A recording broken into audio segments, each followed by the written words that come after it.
Everybody, JayC here, and welcome to an impromptu Saturday evening live stream. I decided, it was a good day to do one, talk about all the reveals from the last 2 days of PulseCon, get your guys' thoughts while they're still kind of fresh.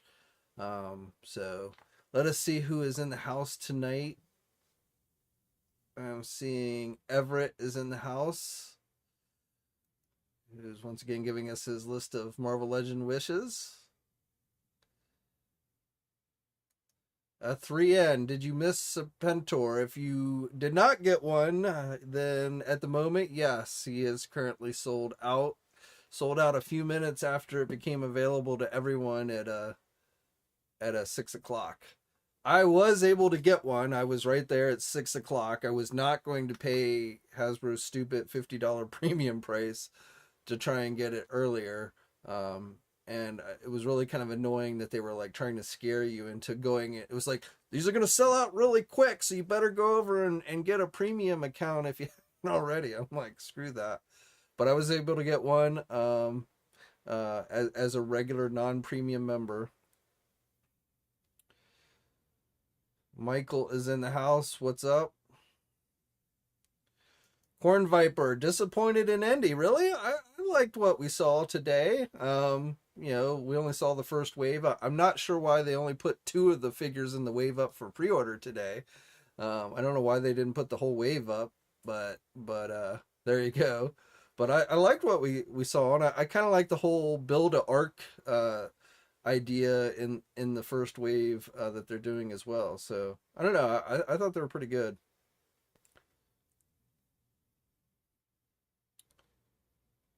Master Chief is in the house. Blake is in the house. What's up? Leo's in the house. Mr. All Mine. What did I get? So the only things I pre-ordered this weekend, I went on and pre-ordered that Pulse Cannon Iron Man figure just so I could have it for my video games back there. Even though it was a little bit on the pricey side, but I decided to go in and get that one, and then I was able to snag a Serpentor today. But those are the only 2 things so far that I've pre-ordered. I'll definitely get more things, but I don't usually pre-order unless I really feel like I have to. Because you end up with so many pre-orders and you forget what you pre-ordered, and I don't like going and canceling pre-orders if I found something someplace else, so...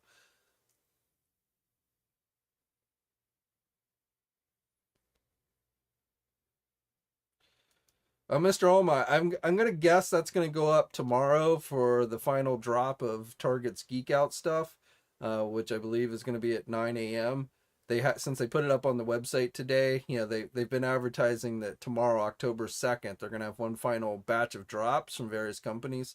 So I'm thinking that's one of the items that's gonna go up tomorrow for the Geek Out. What's up, Mr. Smith? Michael says, Gamora, what if Gamora is a maybe for him? I'm probably not going to get that one myself. Bazooka, they only showed the render for this today. So Bazooka, I think, will probably go up in the next wave. The only ones that went up for pre-order today were the ones they showed final product shots for. So the Crimson Viper, which I gotta admit, I'm not a huge fan of repaint, like bat repaints, but I thought that the reds on that figure looked pretty good. The Lieutenant Falcon, the Cover Girl, which was my favorite figure of reveals today for G.I. Joe.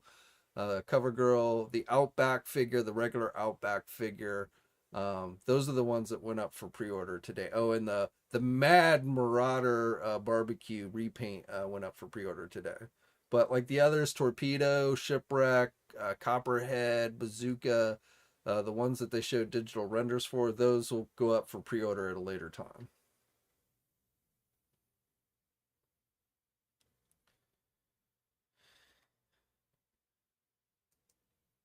Jerry says he got Spiral, Longshot, and Avalanche. I will probably pick up all 3 of those myself, but I haven't pre-ordered them yet. I am sticking with the Pulse exclusive Mojo World box set. because I like the paint apps better on the Mojo figure on that one than on the single release deluxe version, which has gone up for pre-order everywhere.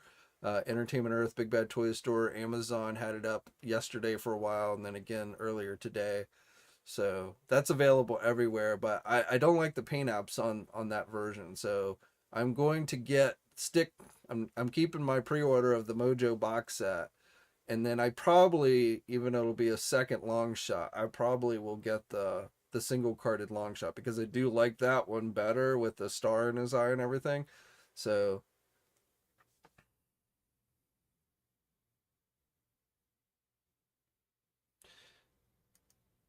yeah, CoverGirl was definitely my favorite GI. I mean, that one just came out looking awesome. And they did a fantastic job on that one.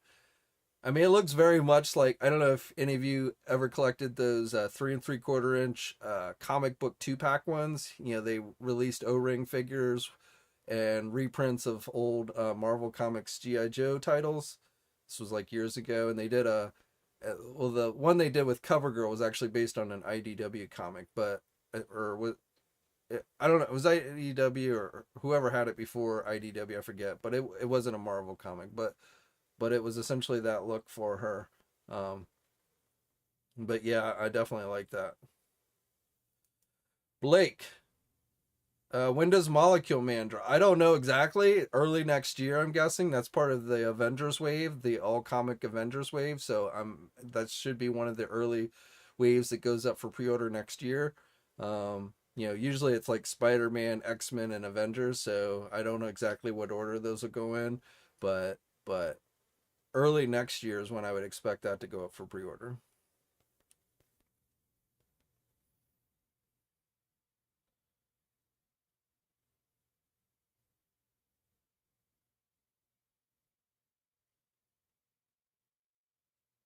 I don't know if I get Dark Phoenix. I I don't know. I just they do dark. I passed on the Toys R Us one, and I don't know. I may get that one. I don't know. Avalanche, I definitely will get. Spiral, I will get because I don't have the previous Spiral that they did. Um, Not gonna get the Wolverine.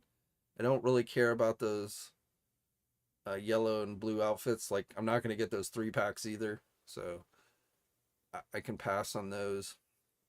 Um, I'm probably not going to get the multiple man, the classic multiple man. I'm pretty happy with the X Factor multiple man, and really disappointed that we've yet again not gotten either Feral for X Force or Wolfsbane for X Factor. You know, it's like been a couple years now. We need to finish out those teams, Hasbro.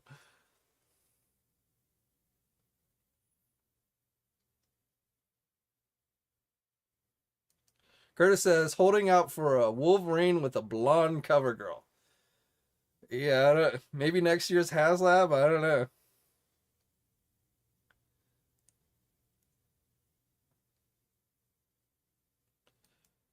I didn't even look at the release date.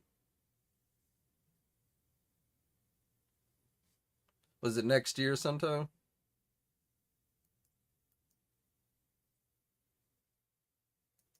I was just like, you know, right at 6 o'clock, I was just like, click, click.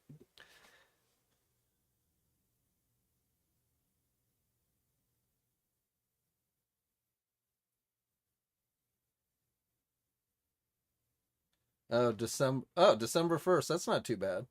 We'll see if it actually ships on December 1st. It'll probably show up overseas before it gets released. You know, before Hasbro ships them. I'm actually, you know, just like Dr. Mindbender, I'm really kind of surprised the Serpentor hasn't already started to show up overseas.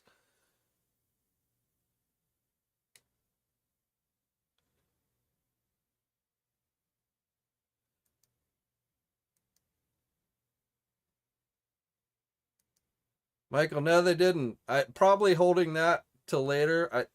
I won't swear to it, but I want to say they've got some type of panel at New York Comic Con. I mean, Hasbro doesn't have a huge presence at New York, but I think they're doing something for Transformers, at least for like the movie or cartoon or something. I don't know. So we might see something then. I have not really been following that movie, so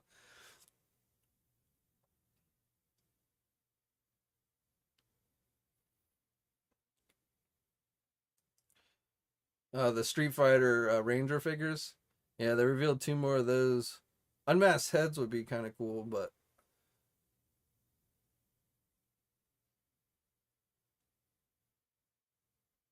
Hero Skate. Yeah, I didn't. I kind of had those game panels on in the background just in case they revealed any kind of like I thought maybe they might show off a D&D figure or something during one of those, but they didn't, so I didn't pay close attention to those game panels.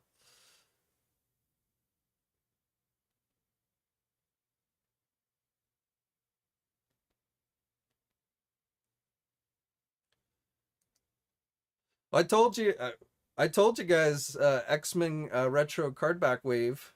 Yeah, long shot. Yeah, you did say those. Well, we were hoping for Wolfsbane. I didn't necessarily think she was coming, but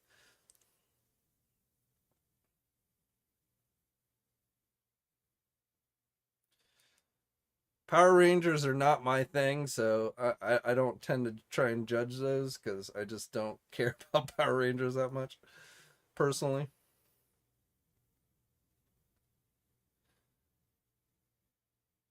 I mean, I thought that like the Chun Li, the first ones that they showed off weren't too bad. The ones they showed off this weekend, what was it, Cammy and Ken? Those seemed kind of boring to me, but I like the one a little bit more the ones in the the first round that they showed off.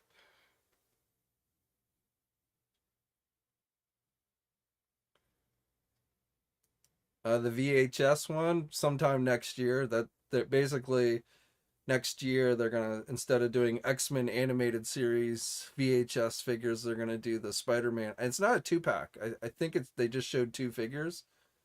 If that's what you're talking about, I think they just showed us the like two of the figures in the line that they're doing the packaging for two. I won't swear to it, but I think it was just two figures. They're basically just doing Spider-Man animated series figures with the cell shading and the VHS packaging, as opposed to X-Men next year. The Star Wars panel was the final panel of the evening.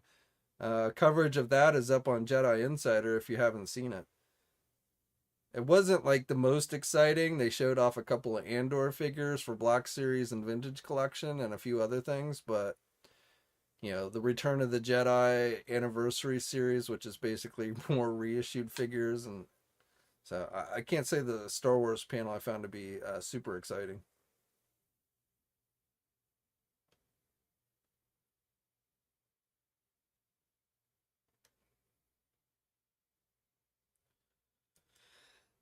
I really don't know what. I mean, I obviously they string out doing like they don't just release all the members of a team at once. I'm sure to keep people interested and stuff, but I mean, it seems like they had been doing an X Factor character and an X Force character once a year, and I want to say we haven't gotten one. It's been longer than a year since we got one for either team. So, and we're down to. I mean, basically, we've got. I mean, yeah, we're basically down to those two to complete those teams. So I don't know what the holdup is.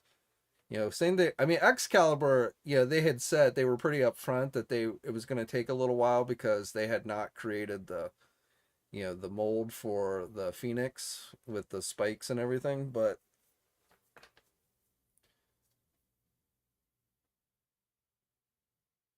like I have, I mean, and this is just me. I'm not saying everyone feels this way, but like I have no interest in.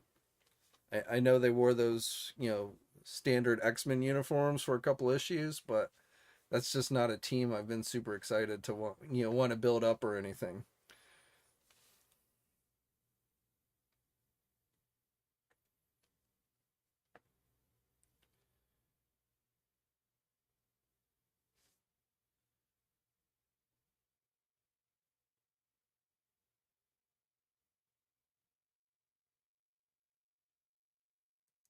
I don't think I seriously doubt we're gonna see any Dark Force Awakens stuff anytime soon.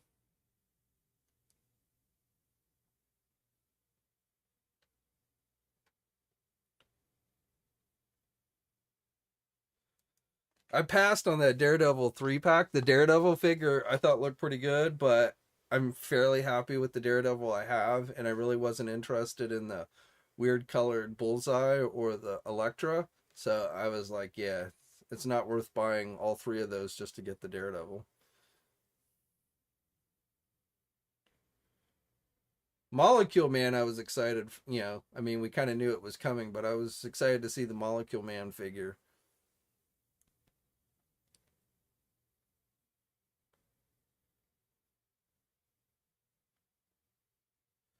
What's up, Quinn? How you doing?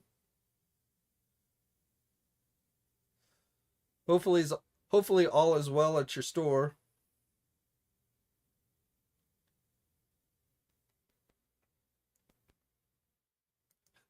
Sith happens. Wicket is the best reveal. I can't wait for the eventual. Like to me, it's like, how many times can you release Vader? I mean, I guess he's gonna be like how he looked. Maybe it's gonna be battle damaged or something, like he looked at the end of Return of the Jedi. That's what the pictures in the pipeline they showed kind of looked like. But I'm like, I don't really need another Darth Vader.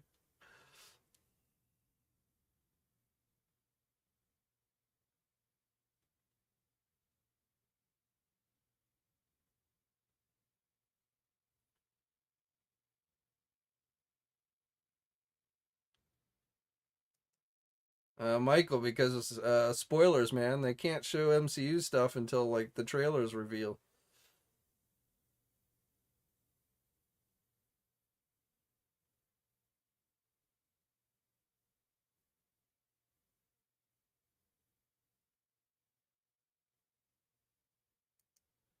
Death Watch, what's up? I don't need another Wolverine either.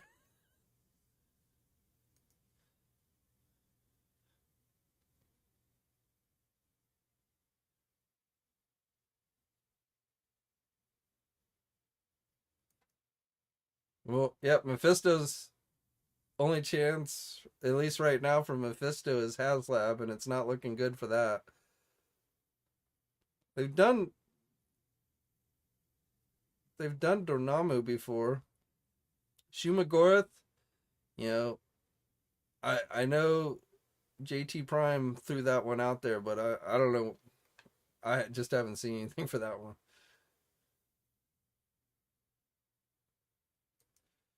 Yeah, I mean they basically all but told us that Goblin Queen was going to be the second stretch goal.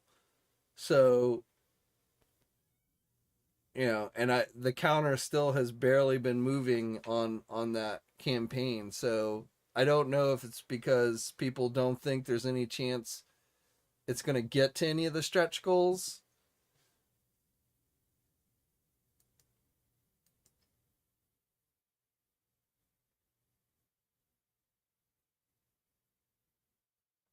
But like right now it's sitting at 5,495 backers, and I think it was at 5,491 yesterday. So, it's just not looking good.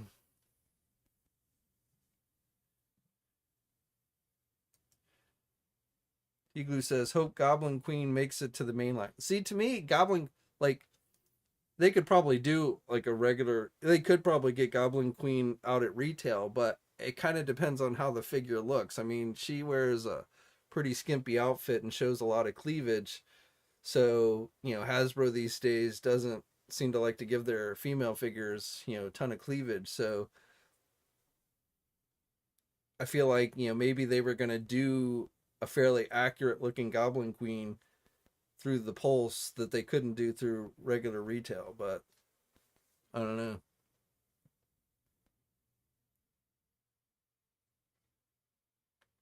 Yeah, Salome has arrived. He caught her tail.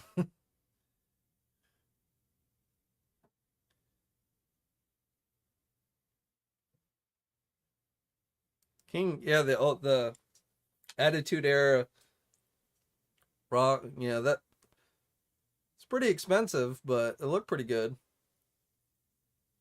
Ringside collectible exclusive, and I guess they're gonna also make it available on Mattel Creations.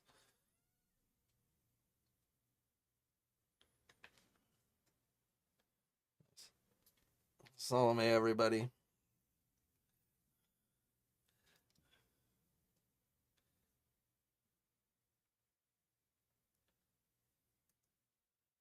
I like the indie figures. I thought they looked pretty good.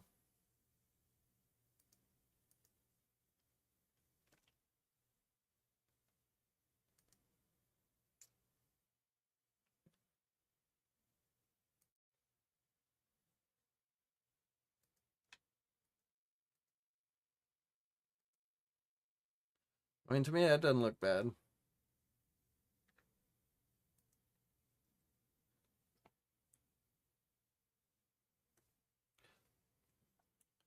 Blake, man, much appreciated.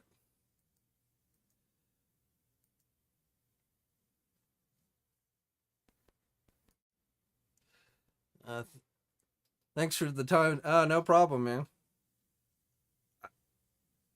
I got to tell you though, it wasn't as bad this year as it was last year, so that was pretty good. But just having to sit through the sales pitches, like I don't know how many times they tried to plug the selfie series stuff, like the host or whatever, like my phone blew up because everybody was calling me and saying they wanted to get these selfie series figures, and I'm like, yeah, dude, whatever. I mean, I know he's paid to do that, and they told him, go out there and sell that, but I just like, come on. And then I think Dwight Stahl destroyed the entire selfie series when he showed us that figure of him that looked absolutely nothing like him. I mean, if that was supposed to be an example of how good the selfie series stuff is, I'm like, no, thank you. I mean, you could go get that Infinity War, that first Infinity War Captain America figure they did, and that looked a lot more like Dwight Stahl than his selfie figure did. So I was like, oh my god, couldn't they have gotten him a figure that had a better likeness?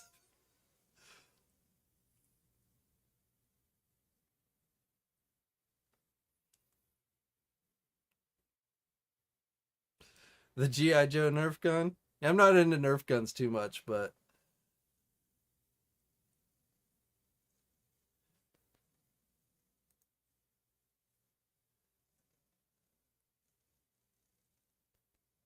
and then they were like, because they raised it was announced right before PulseCon, and maybe it wasn't supposed to be announced, but that the prices were going to be $80 as opposed to the original $60 that they had promoted. But then this weekend, I noticed they were selling them at the $60, but they were making it sound like you know, like it wasn't like the $60 was this special thing. Like it wasn't what they had originally promoted with the selfie figures when they first announced them at San Diego Comic-Con. I think that's the only reason why they were doing them for $60, because they had promoted it so much at 60. I guess they felt like they had to at least initially offer it at 60, and then they'll try and raise the price.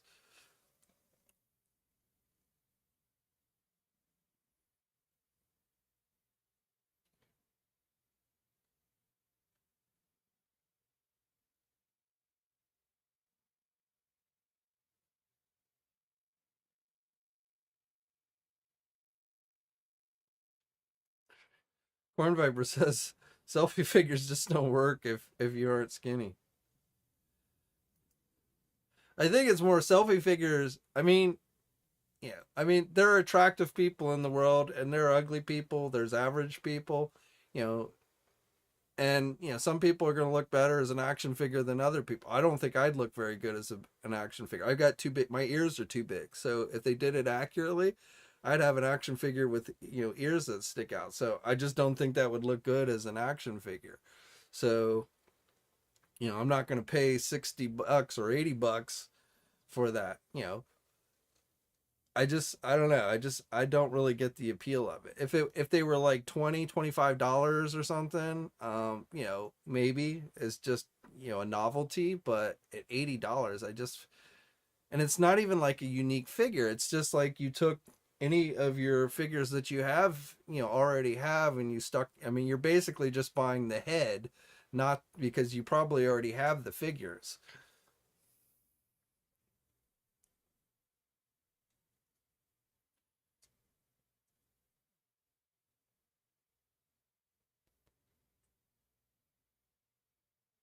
But to me, the whole so first of all, the selfie thing was like they're collaborating with the company. So I don't know exactly how, you know, there's an actual company that has the technology that's doing the scanning stuff. It's not like something Hasbro created themselves. So I don't know, you know, what was involved with the collaboration, but to me this is really more of just, this is kind of something you offer for appearance sake, to say, look, we're high tech. We're, you know, we're doing the latest, using the latest technologies and things like that. So it, to me, this is something more like for Wall Street than for actual collectors. I mean, all of PulseCon to me is more for Wall Street to show off for the shareholders than it is for the actual collectors. Because I think most collectors, people like you and me and you guys here, I think we would just be happy if they just gave us the reveals like a normal live stream, like they would do, instead of all this fluff with the, you know, you know, the hosts and all that stuff. I think most of us are like, yeah, just get on with it, show us the new products. um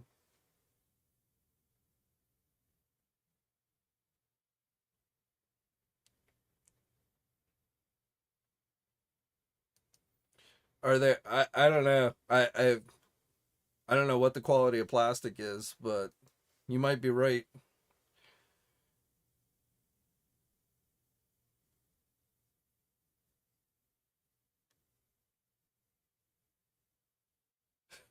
Threem says, I think the company they're doing the selfie series with is a front for some other illegal activity. Yeah, I don't think so. I think it's just some tech company they met up with.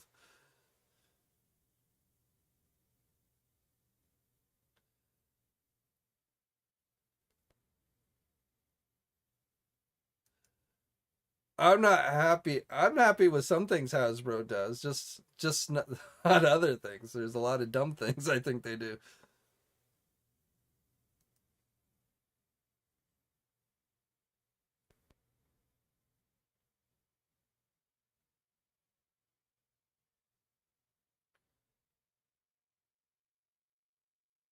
Well, I agree. Sometimes when they're talking, it's like, you know, you feel like they think they're talking to kids. But again, I feel like that's more of a, you know, because they're putting this, I really don't think we're the main, you know, for all of this glitz and everything with the PulseCon. You know, I think that's more for appearance sake. You know, Hasbro's trying to show off and strut their stuff for like Wall Street and their shareholders. Because, you know, if it was just for us, it would, they would just do like regular live streams. They wouldn't be doing the whole big giant PulseCon thing.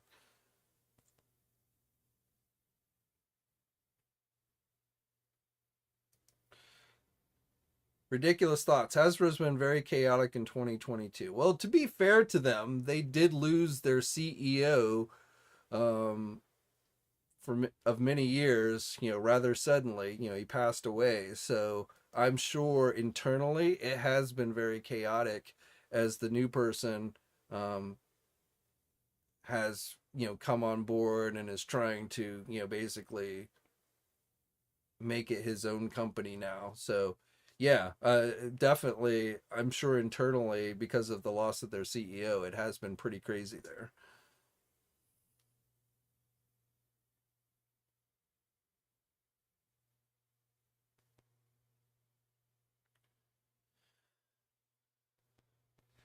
So not PulseCon reveals, but I got a couple packages that actually just literally arrived today. So I thought I'd go in and open these. So one's from Big Bad Toy Store.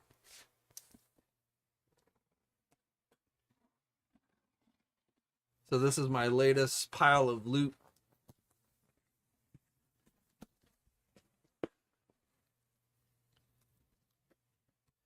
And this should have a figure that I've been eagerly anticipating for some time.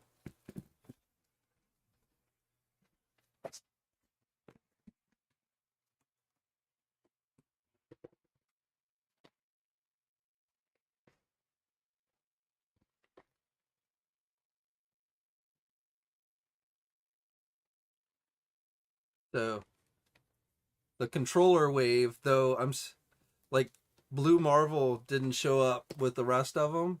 Like as soon as I had the pile of loot sent, then Blue Marvels showed up. So he's still sitting in my pile of loot. But Quake, Madam Hydra, I've already had the Speedball figure for a while. Fortnite Thor, as I call him. But the one I've been waiting for is my boy U.S. Agent has finally arrived. So this is probably one of my most eagerly anticipated figures.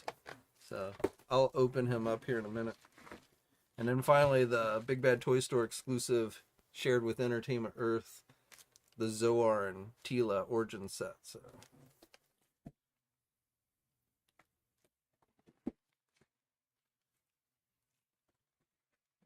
and I didn't get the Iron Man figure in this wave, even though it looked pretty good, but it didn't have a Build-A-Figure piece, and I figured that I've got enough Iron Mans.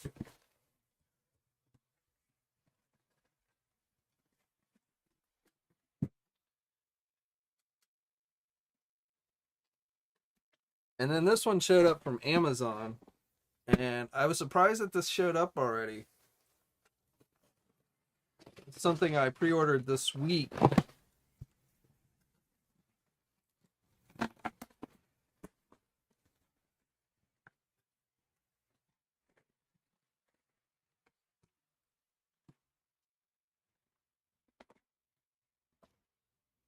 So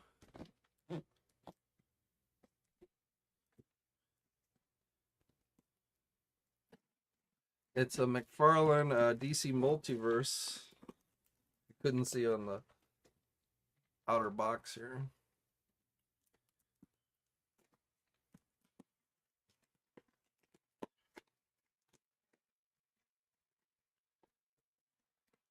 I gotta say, they've taped up quite well.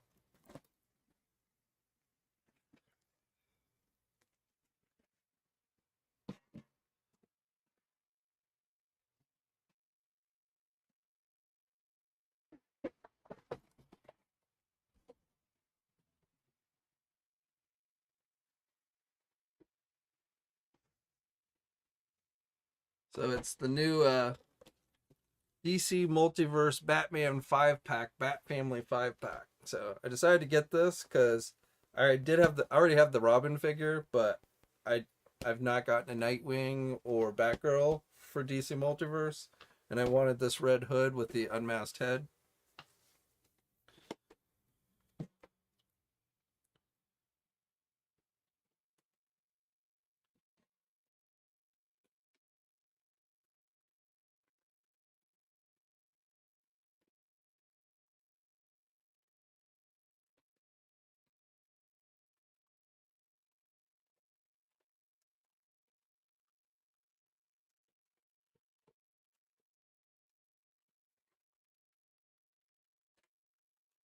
I also got my Kid Flash figure the other day from the McFarlane store exclusive one.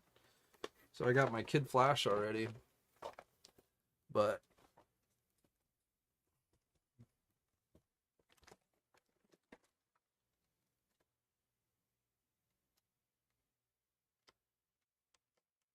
all right, I don't know. Nightwing's going like this,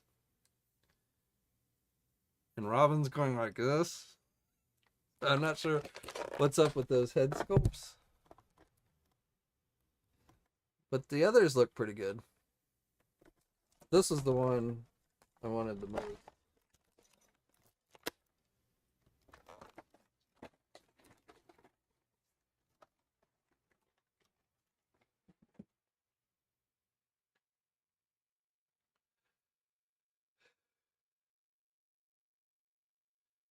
Yeah, Batgirl looks good. That Nightwing head is terrible. But otherwise, and I already had Robin, so that head sculpt's not great either. But I have the other Robin, so. But yeah, let me. So this is.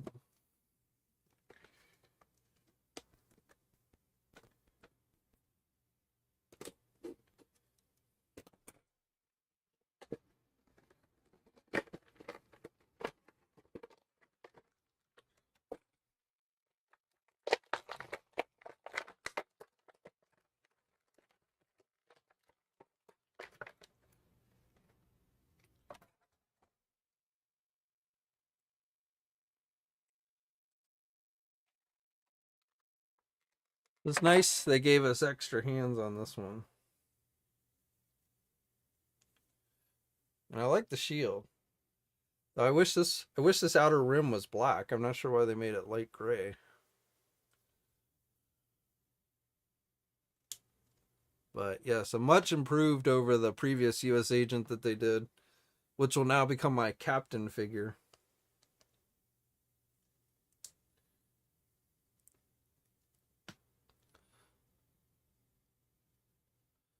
This might be, this will go in my top 5 of the 2022.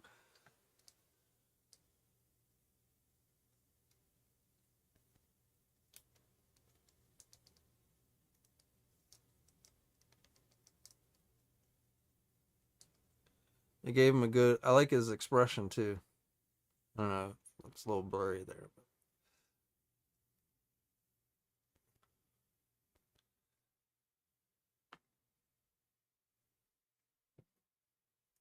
Big Bad Toy Store removed US Agent. Maybe they removed it so they could send it to me. That's where I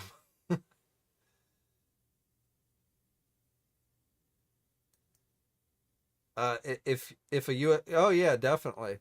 I mean, I had the US Agent they did from the Disney Plus series was so bad that I had to have a customizer do a correct version. But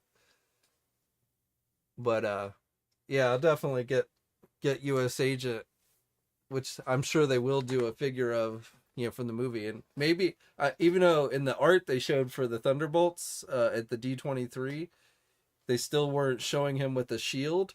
Hopefully, by the time the movie actually comes out, they will have given him a shield. Of course, I'm hoping he shows up in either the Captain America movie or in the Armor Wars, which is now going to be a movie.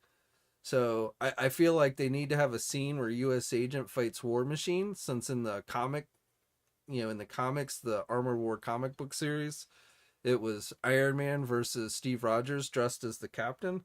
So I feel like we need a U.S. Agent versus War Machine scene in the Armor Wars movie. Blake, I did. In fact, I keep it right here next on my monitor. One of the only This is one of 2 of those retro figures that I have the Captain America one and I have the US Agent one. And I actually got 2 US Agents because I got one to open and one to keep on the card bag.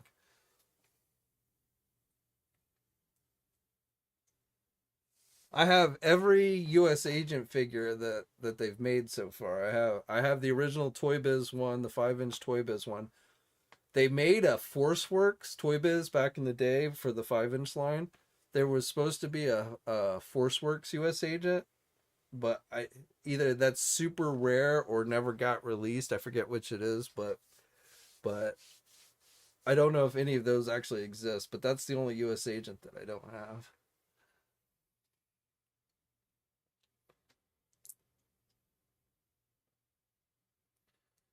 Prophet says Serpentor is the first classified figure not able to store his weapons.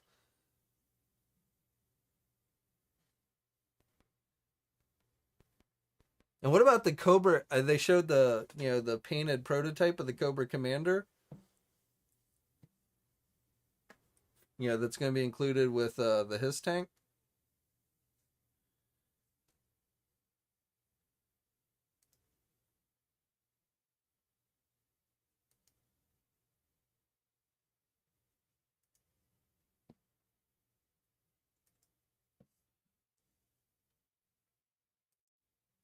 So first of all, favorite reveal of the night. I thought they did a great job with that. I think it's funny they renamed him Mad Marauder Barbecue. Outback. I may cancel my Tiger Force one since it's yet to show up. Just go with the regular version. Lieutenant Falcon. Thought he looked good. And like I said, I'm not really into repaints, but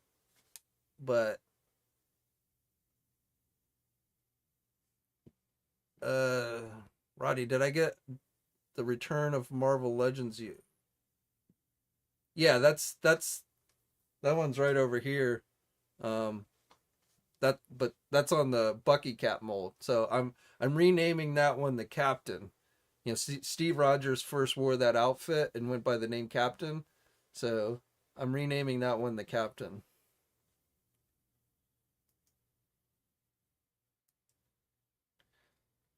Serpentor.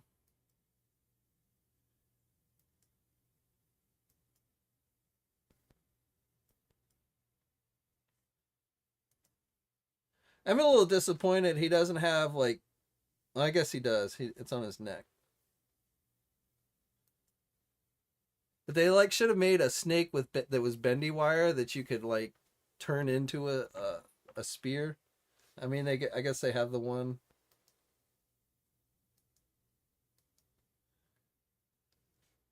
So these are the digital renders. Rock and roll. I don't really like this beige that they put in the middle here. I don't know. He's got a lot. I don't remember rock and roll having all these tattoos. I mean, it doesn't bother me that much, but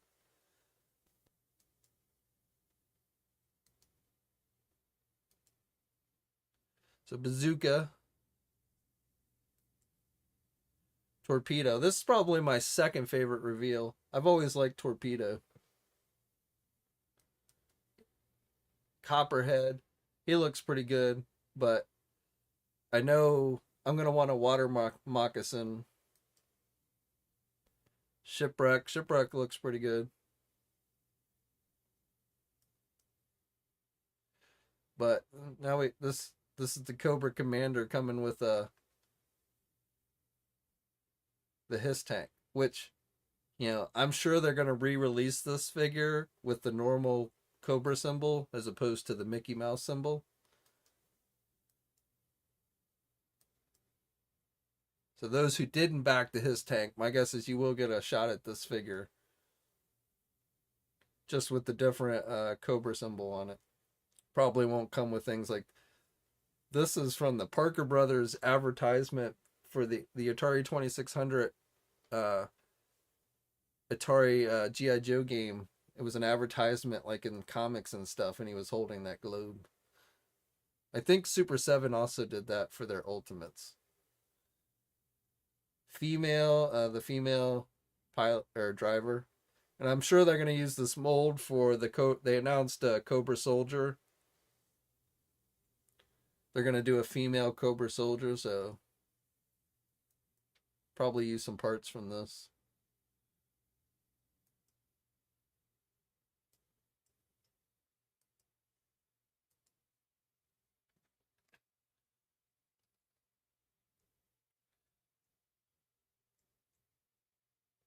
But I love this Cobra Commander. Looks really nice.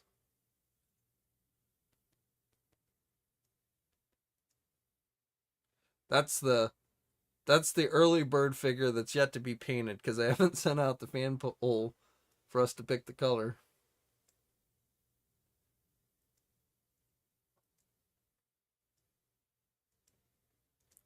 Hate when that happens.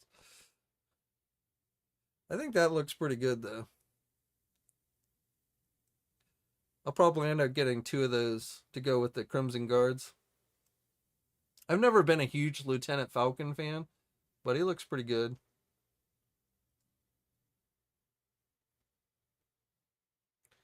They said the green was going to be more this shade than how it looked in the studio.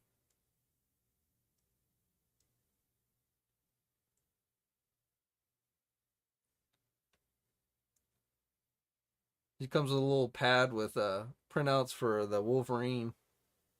Maybe these are the early plans for next year's HasLab.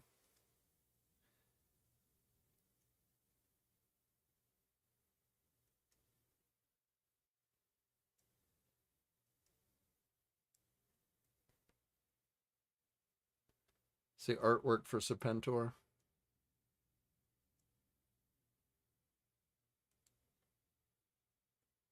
The mouth opens. It's got a little cannon inside the mouth. My guess is they'll release Serpentor on a single card without the chariot at some point. But I mean, to me, if you're going to have Serpentor, you got to have the air chariot. There's the Nerf Blaster.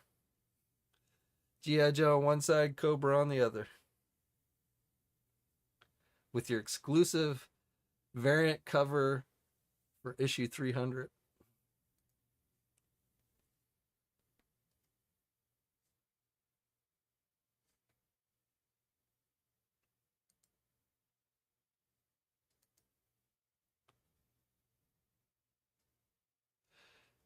And they announced a Cobra. They didn't show us any images, but Cobra Snow Serpents. So I've always liked the Snow Serpents.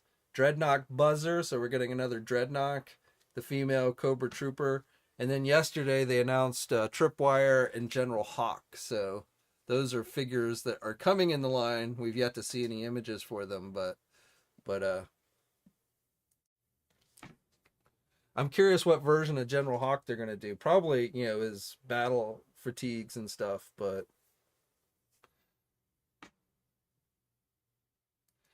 is Serpentor limited for now?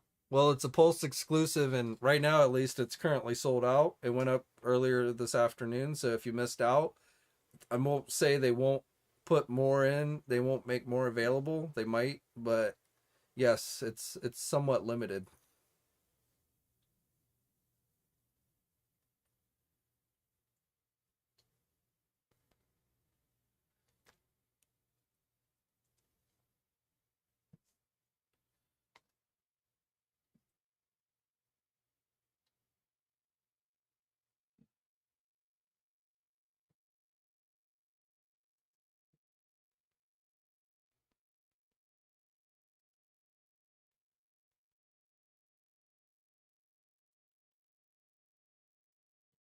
So I don't know if you guys saw these, but one of the painters who works for Hasbro, who did the paint job on the prototype for the Mephisto that they showed yesterday during the live stream, he posted up these additional images of Mephisto, giving us a better look at him. So I think they did a pretty good job here. Those are in progress. So, I mean, even the shoes don't bother me too much. I know some people don't like these shoes, but I think it looks pretty good.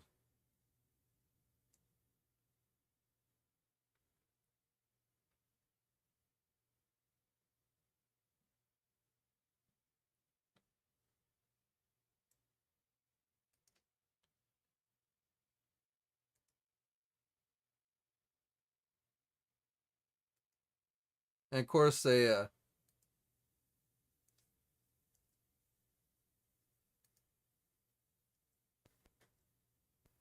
teased, Goblin Queen. So this is the thing on her outfit.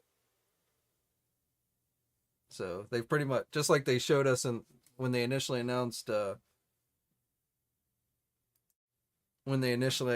the Ghost Rider campaign, they showed us the back of the head of Mephisto. So they had pretty much told us at the time that Mephisto was coming, and now we know Goblin Queen was at least planned. I suspect there's probably at least one more figure that they had planned for this campaign, and I think it's most likely would be Blackheart. But I think the biggest problem now is so many people just don't think there's much chance it's even going to get to the stretch goal. So, I think the Ghost Rider car and the figure alone is just not, people just aren't that interested in it. I feel like if people thought it would get to the stretch goals, they might be more interested. What's up, Capona Bear? No problem being late. We've just been going over all the HasLab reveals from the last couple of days.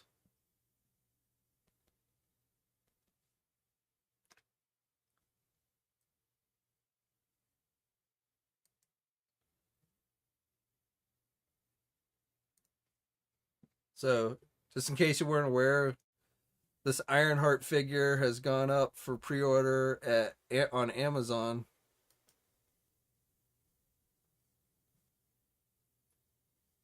It's not an Amazon exclusive, but it surprisingly has not gone up yet at places like Big Bad Toy Store and Entertainment Earth.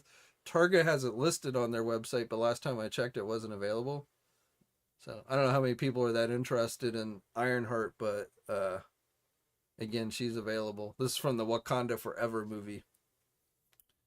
And there's another Wakanda Forever deluxe figure, Marvel Legend figure coming with the code name Fort Knox. There was a listing that showed up on Amazon.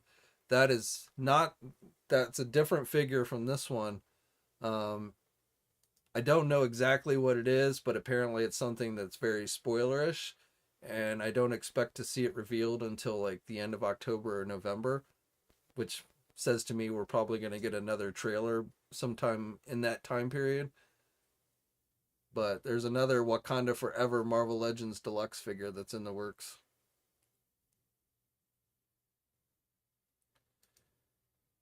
And then they showed us the orb, which we know is in the Avengers wave.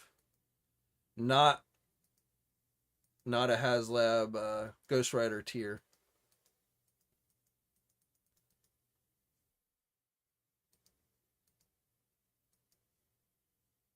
This is the Jim Lee or the X-Men animated series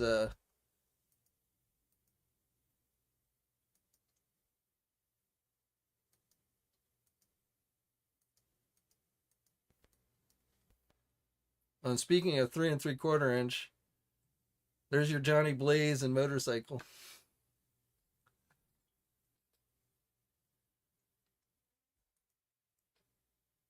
Orb, he's coming. He looks pretty good.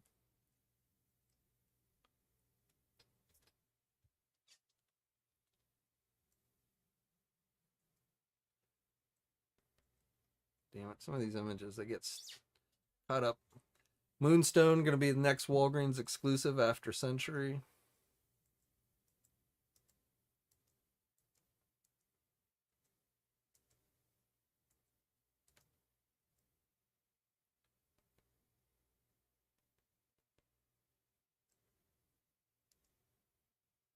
This is probably out of these X-Men retro card back figures they showed off. Avalanche is probably the one I'm.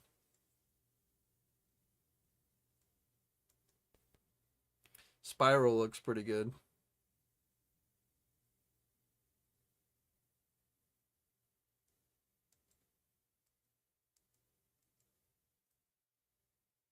It's white in his strife.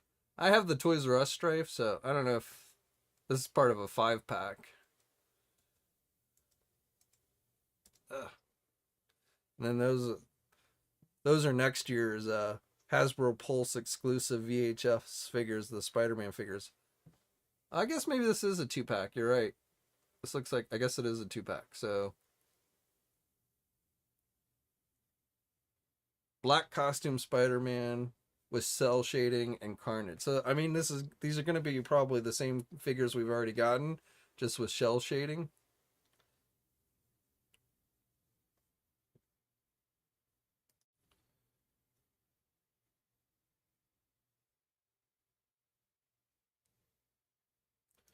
I mean, you got to get Avalanche to complete your Masters of Evil team.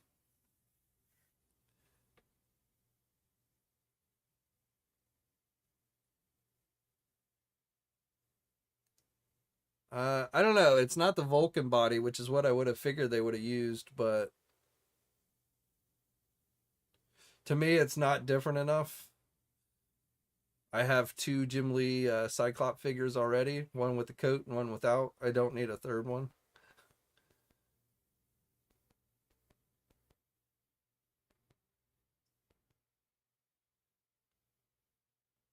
Yeah, Spiral looks good, and I missed out on the original Spiral they did, so I need to get her. Especially since I've got the I mean, you got to have Spiral if you're gonna have Mojo, right? It might be.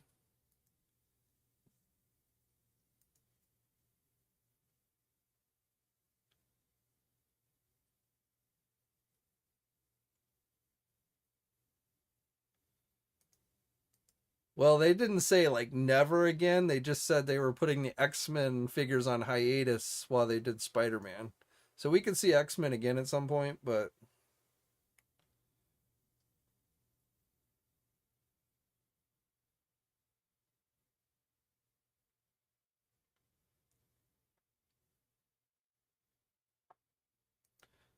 well, that Mojo is available everywhere. It's not a Target exclusive. You can go pre-order it on Amazon or Big Bad Toy Store and Entertainment Earth have that up too. So I guess Target's the only physical store right now that has gotten it in stock at all. I hope they take that Banshee on the Banshee that's going to be in the 3-pack in the yellow, in the X-Men yellow and blue outfit. They better take that figure and give us classic Banshee, which, that's a no-brainer to me. So to me, it's probably more of when than if.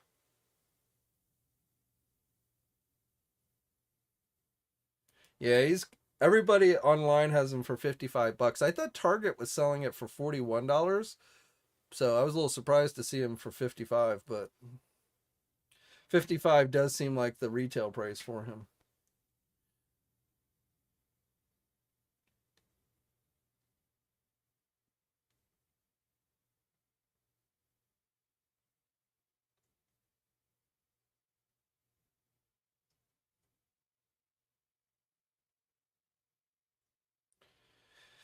Yeah, I just the paint apps on the Pulse exclusive Mojo just to me look so much better than the regular retail version.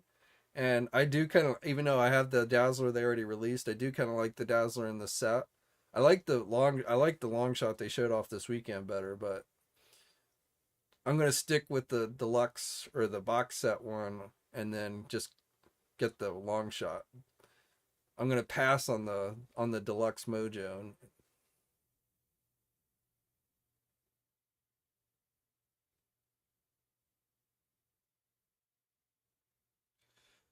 But Jerry, I'm pretty sure they said in the live stream yesterday that that Banshee will have an alternate head. So I think you're gonna get both. Though I didn't look at.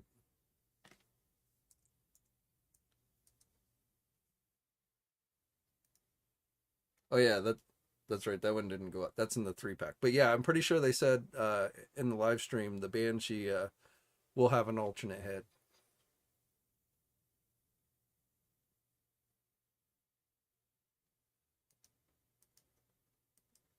Well, they did Shatterstar. They've already done a Shatterstar figure.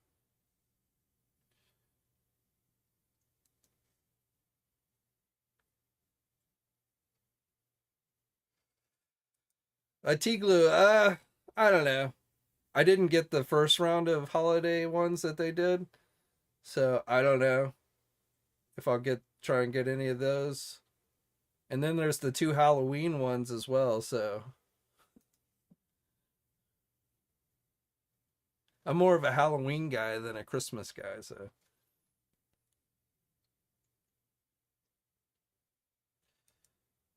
yes he was. I mean all those teams were just kind of variations of the same team with different names, but yeah.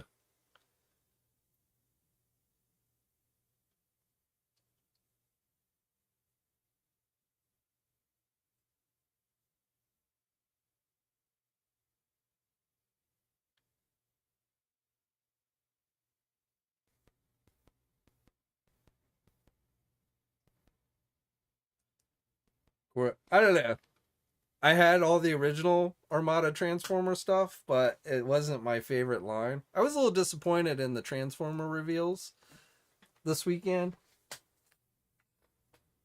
like, they're doing those small Dinobots that combine, but like, I'm like, where are the rest of the studio series Dinobots? Where's Snarl and Swoop from the animated movie? Don't give me these small Dinobots until you finish out these studio series ones. And like, so I was disappointed that we didn't get much in the way of that. I still need the rest of the Insecticons. I need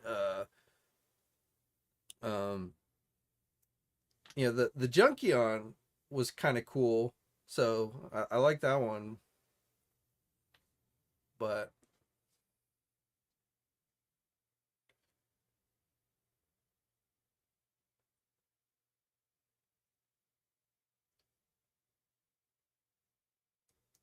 Tiglu, yeah, Mystique's good friend, and now she slips my. I want to say it's not Madam Web, but I know who you're talking about.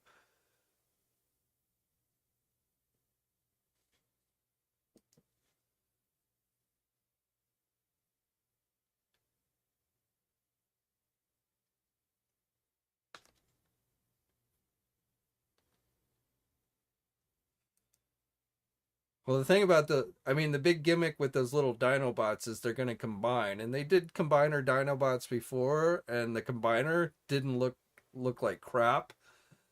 So I hope at least on this round that they managed. I don't think they showed us what it looked like combined, but hopefully it'll look better than the last Dinobot combiners that they did. Destiny, there we go. Yeah, the lady with the gold mask that hangs around with Mystique's Destiny, the old woman.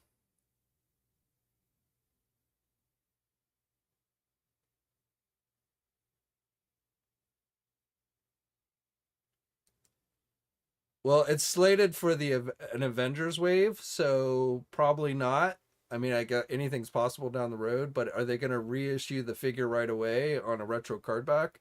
No, at least not this year. Maybe like if they're still doing retro card back figures, 5 years from now, maybe. But right now, that orb figure they showed off at yesterday is going to be part of the next Avengers comic book wave.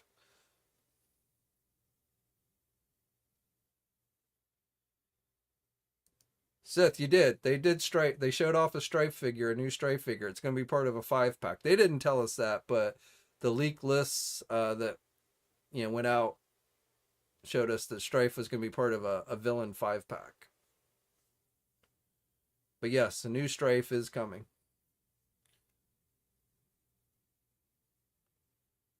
Jerry, they didn't originally, but I mean, I don't know about you, but I think as a kid, those of us who grew up on G1 Transformers as a kid, we had always hoped that the Dinobots would combine, and they were always kind of like Devastator's nemesis. So, Devastator was a combiner. You know, we never got an Autobot combiner to go up against Devastator. So, I feel like that's where the whole idea behind a Dinobot combiner came from. But they did do a Dinobot combiner a couple years ago. That was the first time they had done a Dinobot combiner. It's just the combiner form, just to me, did not look very good. I have it up. It's up in my upstairs office, but it's not one of my favorite combiners in any way. Oh, are we? Yeah, I have not kept up with all the Transformer leaked listings, so if we get Snarl and Swoop in the studio series, I'll be happy. And that shattered glass sound wave, they need to do that in G1 colors and release that.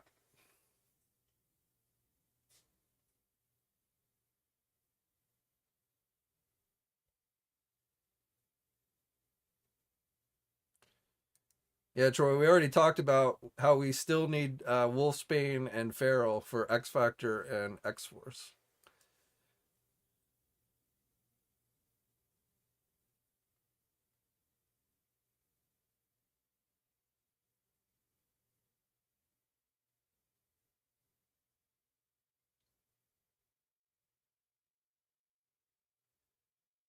Yeah, the recent Soundwave they released, and every time I go in Target, I see it there, and it looks good in robot form, but I'm not into that, whatever it is he transforms into. So they need to take that shattered glass one that they just announced this weekend and give that to us in regular colors. I know they did one kind of like that one in the WFC line several years ago, but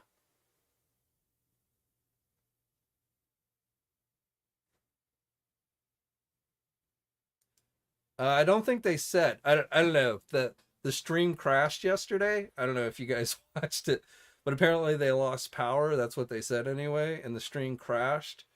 And it started right up as they were showing that Ghost Rider, so we kind of missed a lot of the details on that Ghost Rider.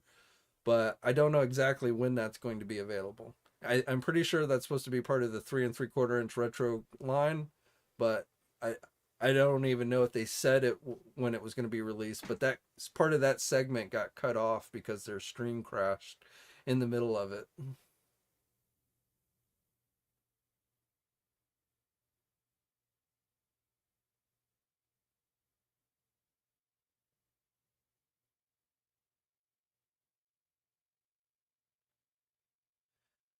Well, 3M, most of the Power Ranger reveals were stuff we had already seen. So yeah, they didn't do a lot. It was kind of like the Fortnite stuff. We had our most of those Fortnite figures that they showed off this weekend were ones that were already people had already started to get.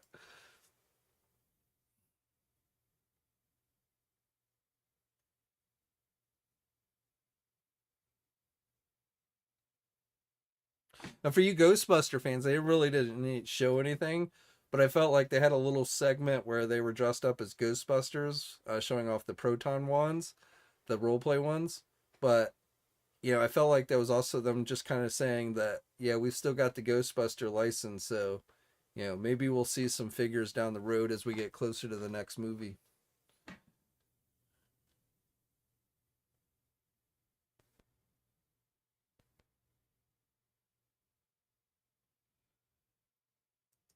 Yeah, I know they did one years ago. I don't know if that's the exact one, but if it was, I missed it.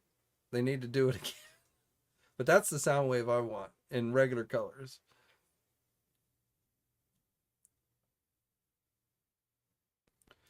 I mean, I mean, there's a lot of good stuff coming from Marvel Legends, so I was pretty happy.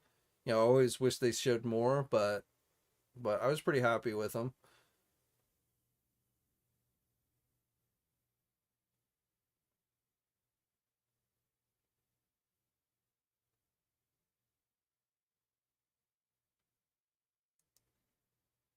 Um, I think that's that big Decepticon face.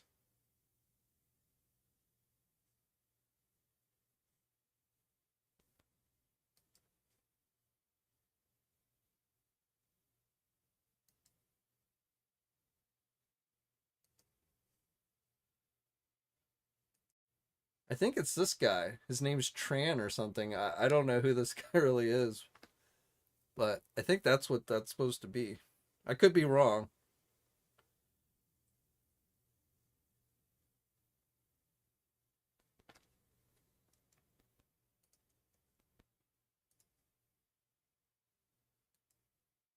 but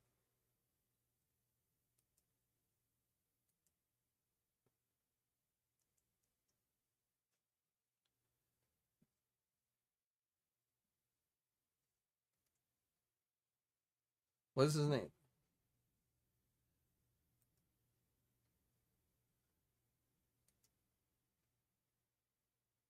I'm sorry, I said Tran. Tarn, you're right. His name's Tarn. But I have no idea where that came from. But I think that's what that head and the artwork is supposed to be.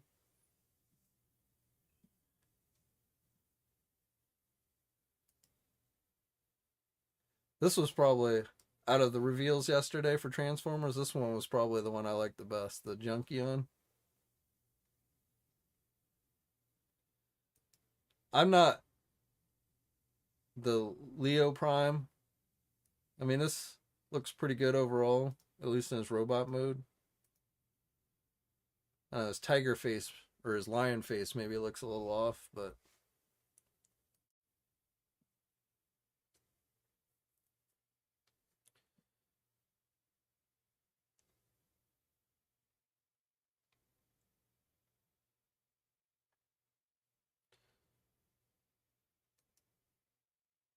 he is the mayor. Okay, so he's from the IDW comic. Yeah, I've never read any of the IDW stuff, so that's why I don't know who he is.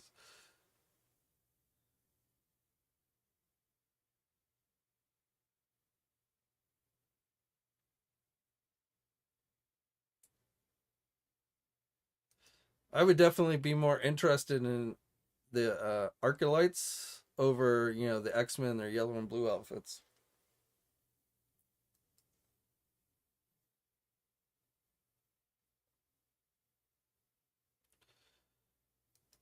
I have no idea. I mean, it's possible, but to be honest, I don't even know. I'm not familiar with those characters, though. But if those are other characters from the same, comic, then good chance.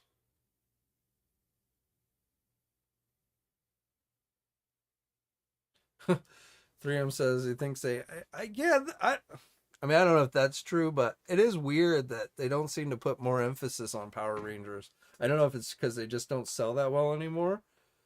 I mean, yeah, you have to wonder why the license was sold off to begin with. So it just may be they're not huge sellers. But being they spent the money on it, you'd think they put a little more effort into it.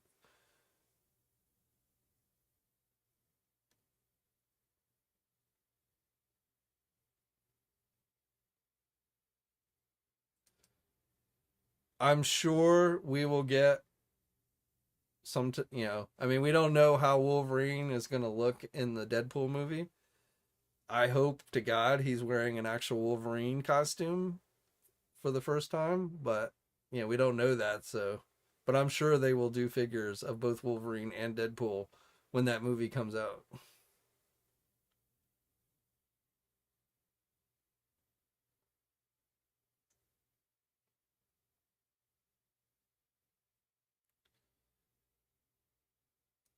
I feel like if they do Exodus, he would be a deluxe figure.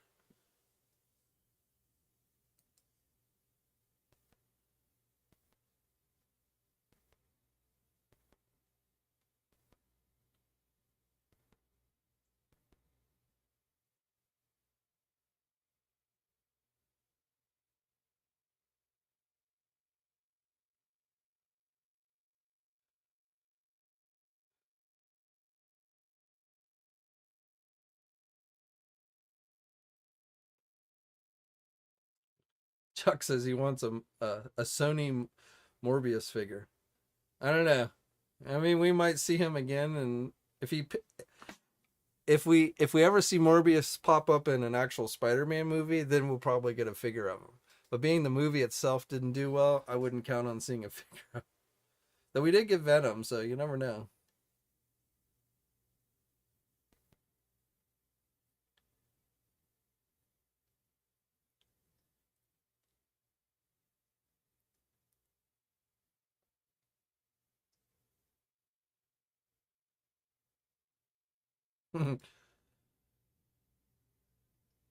Power Turtle says, "Wish had hired you to do what?" I don't know. You might not like working at Hasbro. I mean, Hasbro's a big, giant corporate type company, so you may not like it. Chuck, I did. I waited until right at 6 p.m. I was right there online and I was able to get one. Did not have to pay for premium, $50 premium, which I refused to do. He did sell out pretty quick though, so if you snoozed at all, you missed out, but I was able to grab one.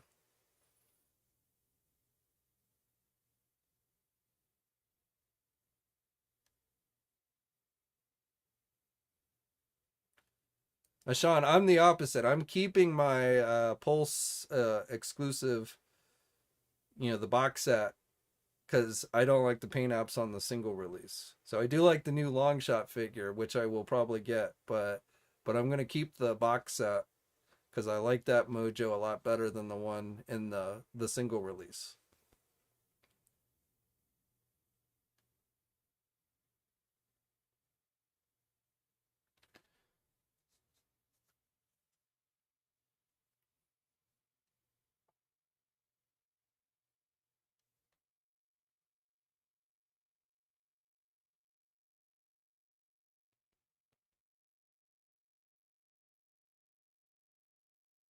I mean, honestly, I still have my Toy Biz Mojo, which is still a pretty good figure, but so there's a part of me that's like, I don't really even need another Mojo because I'm pretty happy with my Toy Biz one, but I figured I'd go on and get the Hasbro one and stick with the one in the box set. But I don't need two Hasbro Mojos, definitely not.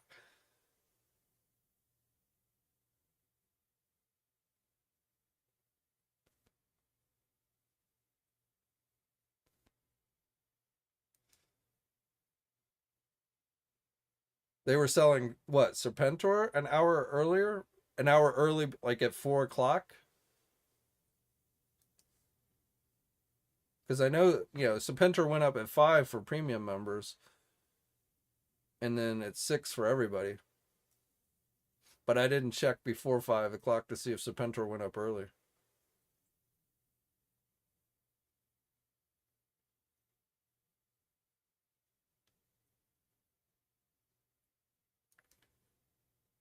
Well, from 5 to 6, you could, unless you were a premium member, you couldn't even add it to your cart. If it was up earlier than 5 and was available to other people, I missed that. But I went on there at 5 and it was on there for premium members, but since I'm not a premium member, it wouldn't let me add it to the cart. But I was, when it became available to everybody, I was there right at 6 o'clock, and I didn't have any problem. It's not like, you sometimes it makes you wait, like it gets really slow or things like that. I mean, the site worked fine.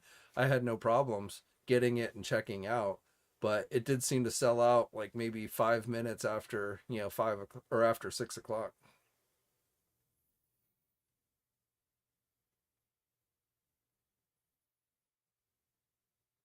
I mean, it sounds like the Dr. Mindbender, right? When they told us that we had to have you had to go to San Diego and get a code to be able to pre-order the Dr. Mindbender, and then everybody, it was easier for us that sat at home to pre-order Dr. Mindbender than it was for the people that actually went to San Diego Con. So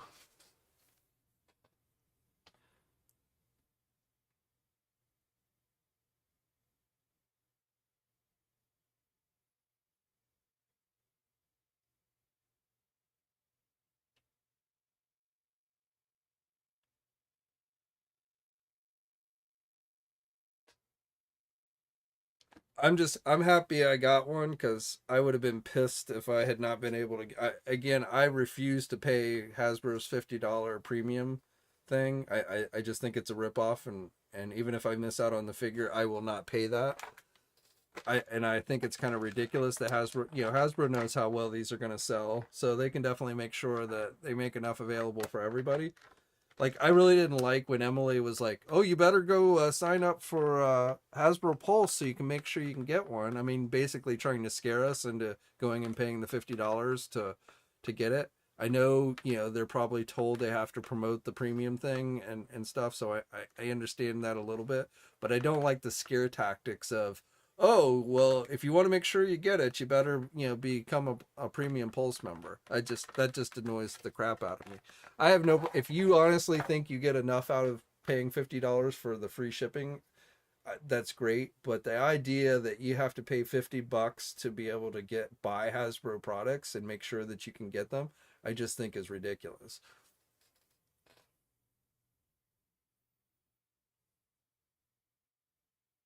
I don't go on mini rants, but that's something that you get long term viewers know that I have just never been a fan of that whole premium thing.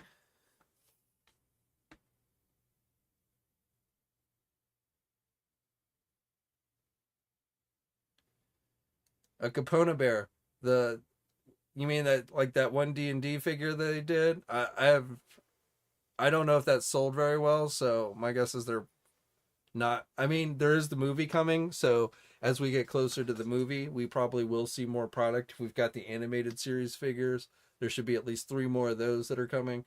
But that one that they did, what, a year or two ago, I'm not sure how well that sold. So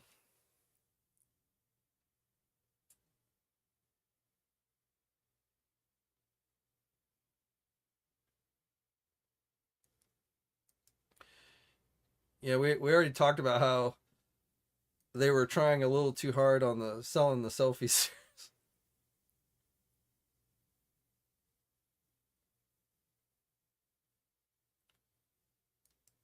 I'm surprised. Like the last time they did a HasLab for one of those games, that thing reached its goals super quick. This one they just announced today, and I know nothing about the gaming world, so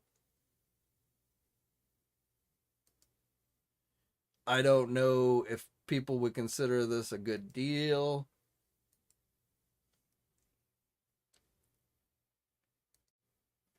But this thing's $250. They need 8,000 backers, so very similar.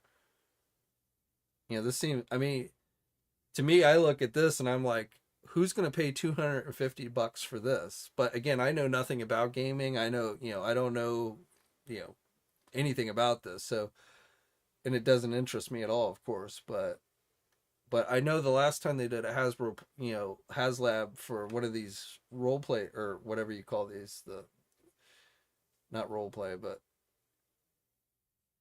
with these games, it went pretty fast. But like this one's only so far 688, which I mean I guess is not too bad, but it's not like going off the charts.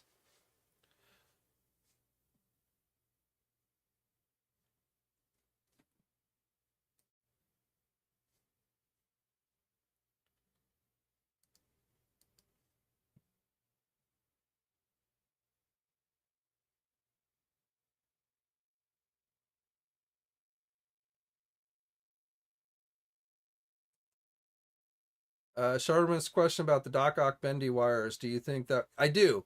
In fact, I think it's probably going to be a movie Doc Ock. There's supposed to be a deluxe movie Doc Ock figure coming again based on the recent rumor listings. So I suspect um, that's what they were teasing. And then the other guy who they brought on and asked a question, I think it's the Corsair is one of the, he mentioned the Starjammers, and they said probably one of the figures that the guy mentioned was coming, or whatever, and I think it's the Starjammers that they were talking about. So those were definitely staged questions, but yeah, I do think Doc Ock with bendy wire is coming, but I think it will be a movie Doc Ock, not a comic book Doc Ock.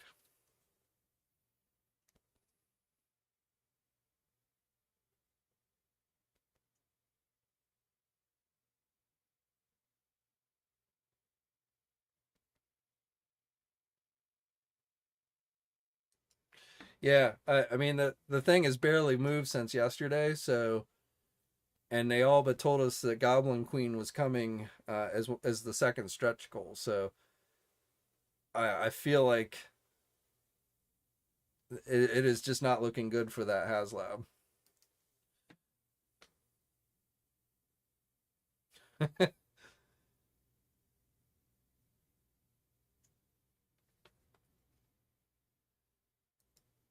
I got to be honest, when they were sitting there talking about being at San Diego Comic Con and loving to talk with all the fans there, uh, that that incident popped in my.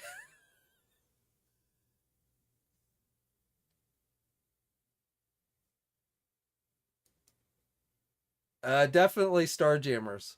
We know, based on the leak, there hasn't been any indication of Monica Rambeau Captain Marvel, but I mean it could be.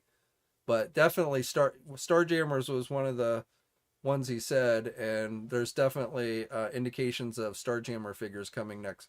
Not all of them, but like I said, Corsair, um, is definitely one that should be coming next year.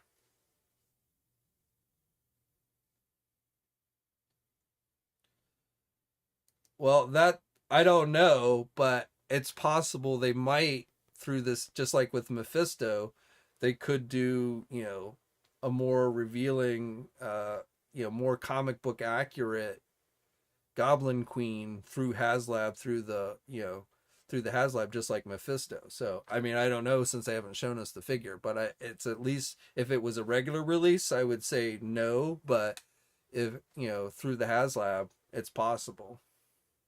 But, will we ever even see it? It's not looking very good. Arun, that's another one that's rumored, so I would say 95% yes.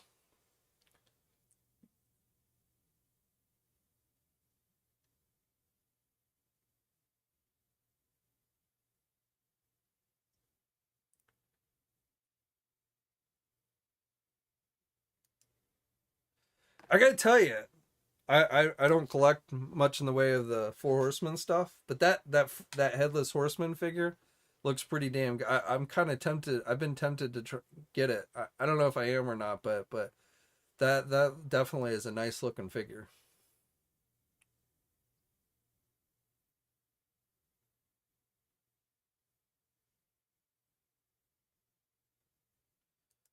Yeah, Goblin Queen is a clone of Jean Grey, and she was married to Madeline Pryor. She was married to Cyclops.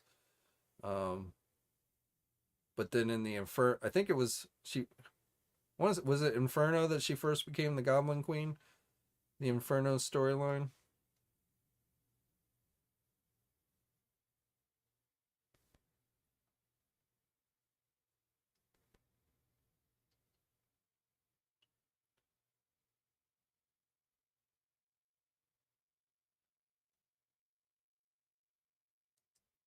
Well, that classic Star Lord's a Walmart exclusive. That's going to go up. Was it next weekend for Walmart Collector Con?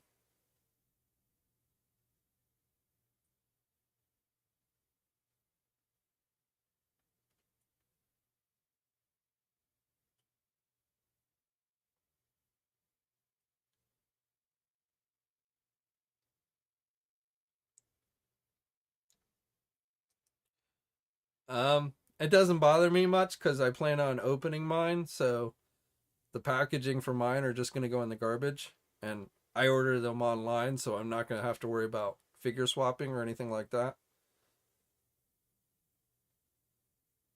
I mean, I agree with you. The packaging is nothing stellar, but I'm not buying them for the packaging. I'm buying them for the figures.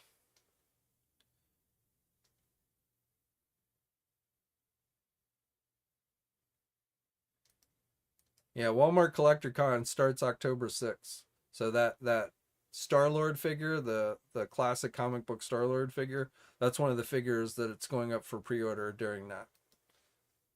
So October 6th, next weekend. Um,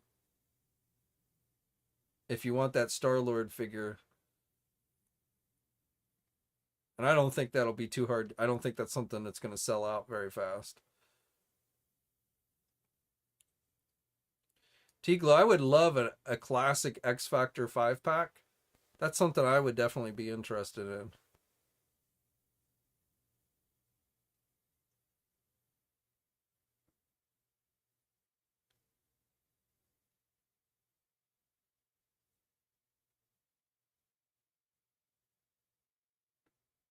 And if they did an X Factor 5 pack, I hope they would. I hope Beast was blue sometimes and human. He started out human and then eventually mutated back to his blue form. But hopefully they would give us a human Beast with like his brown X Factor outfit.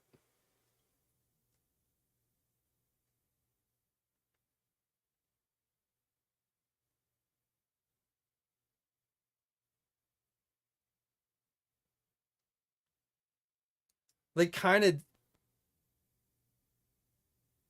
Well, I guess you're talking about like Iceman as a snowman. I mean, they did the X-Men in those outfits, They haven't given us like what I would call a first appearance Iceman who looked like a snowman, but they pretty much did the others in that Toys R Us pack they released, years ago.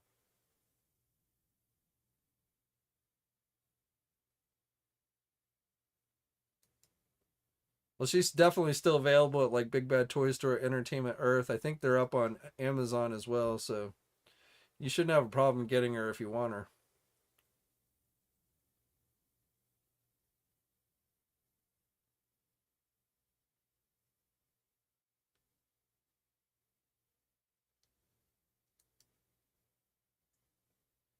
I lost I lost track of your conversation, Jerry. What are you asking about?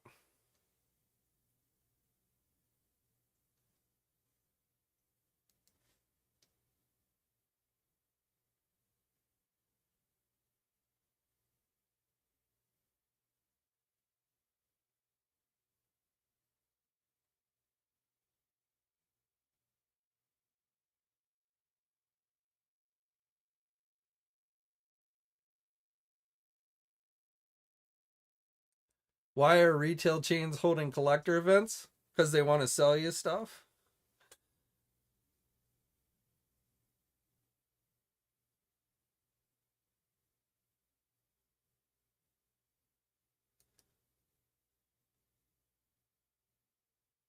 Oh, yeah. Well, they showed yesterday. They showed off What If Gamora,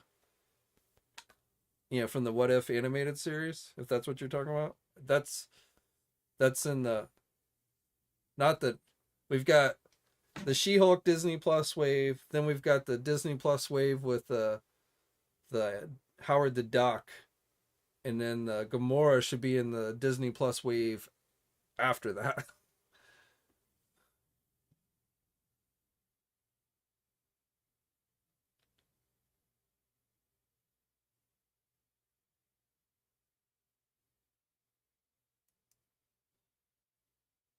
Corn Viper. Well, I guess technically they could, but I mean, Big Bad Toy Store, you know,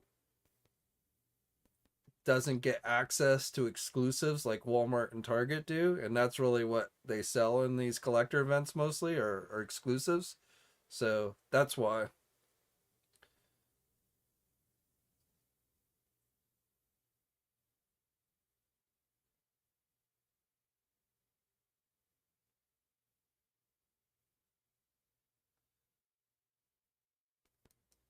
Does he trash?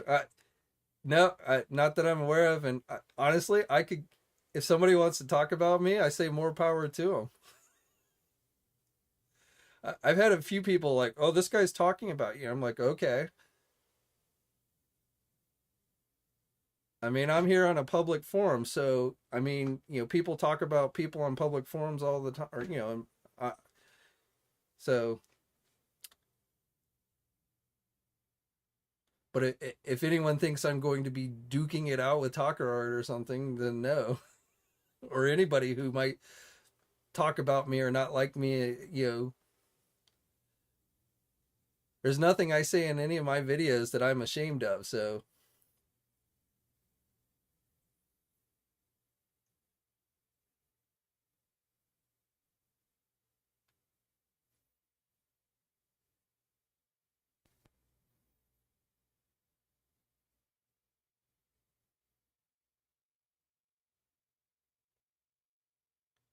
Chuck, what do companies do with the products they've made for HasLabs that don't sell? Well, the only company making products for HasLabs are Hasbro. But what do they do with the stuff that doesn't get funded? Well, I mean, according to them, they put it in mothballs and basically, lock it away. And so far, they haven't, it's not like they've come out and tried to release the Rancor some other way or so. I mean, for now, we have to take them at their word, but that's what they tell us. They tell us if it doesn't get funded, it doesn't get made, and the prototypes or whatever they've made, I guess they stick in mothballs somewhere and stick them in a warehouse.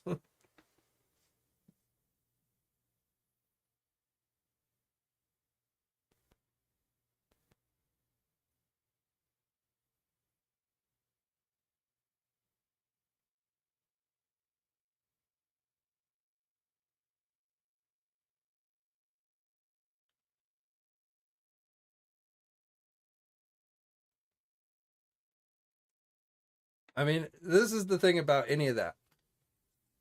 People have learned that drama gets them views, and so they're going to do things to try and create drama. Now, it's true that anytime any of us goes on YouTube and talks about things, other people could have different opinions. So I don't make it a policy to go around and try and talk about other YouTubers in general. The Talker Art situation was a very unique thing because it was something he had put out there in public view, and it was something that I just felt crossed too many lines. And so I made my feelings clear on that. I don't know Talker Art. I don't give a crap about Talker Art. He certainly doesn't impact my life in any way. And if he wants to sit around and make videos ranting about me, more power to him. I just don't really care. I certainly am not going to lose sleep on it. And that pretty much goes for anybody on YouTube. So, it is what it is. But if you're going to go on, make YouTube videos and make public statements and say things, it's ridiculous to expect that people aren't going to form opinions and maybe talk about it themselves. So it just goes with the territory. But I'm not going to take it personally. I'm not going, like I said, I'm not going to lose sleep about it. If somebody, I mean, frankly, from where I stand, if Talker Art has continued to say things like he did at San Diego Comic-Con and people are cheering that on, I don't want them watching my videos. I'm not looking for those people to be my subscribers. So, I'm not going to lose sleep if I offended somebody who's a fan of Talker Art. I mean, it just kind of comes down to that. So, and that goes with anybody. I mean, and I don't go around watching videos. So, I mean, I'm lucky if I watch my own videos, to be honest. Even people I like, I very rarely spend time going to watch their videos, just because I don't have time. I'm friends with, people like Shartimus Prime, but I don't watch a lot of his videos. And it's not because I don't like them. It's just I don't have the time. But, this idea that, oh, somebody said something about me, so I'm now going to have to go make a video to respond to that. I mean, to me, that's just crazy.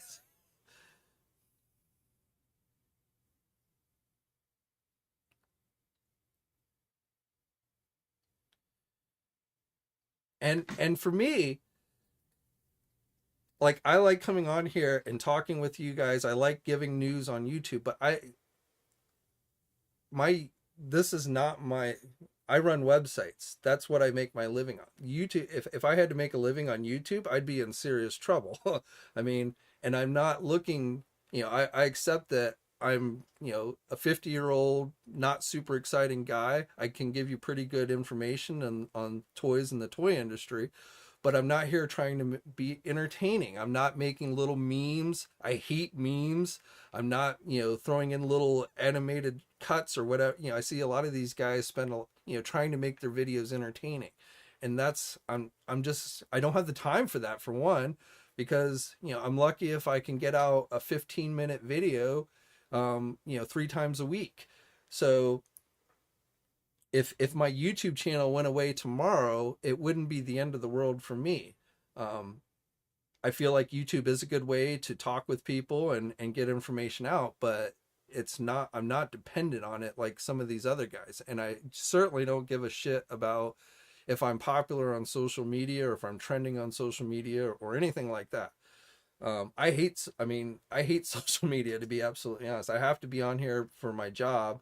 And again, that's not saying I don't I'm not saying I hate you guys, but it just, social media in general is just not something I'm a huge fan of, because there's just so much bullshit on social media these days that it's just, if I could walk away from social media and never have to deal with social media again, I would be okay with that. So I'm fine with my channel being nice and small. I'm fine, you guys tune in to these live streams. I mean, it's usually the same names that I see every day or every time I do these, and and I enjoy talking with you guys, but I don't expect to be I don't have influence over any of you guys, and I'm not even trying to influence any of you guys. I don't try and tell you what to buy and what not to buy. I don't tell you who you should hate or who you should not hate. I will tell you I cannot stand racism, and I cannot stand people who hide behind little racist comments, but beyond that, I really just, to each their own.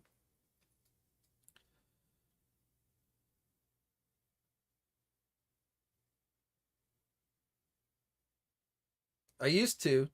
I used to have a Mustang convertible, but I had to trade it in years ago for a more sizable vehicle when we got Logan.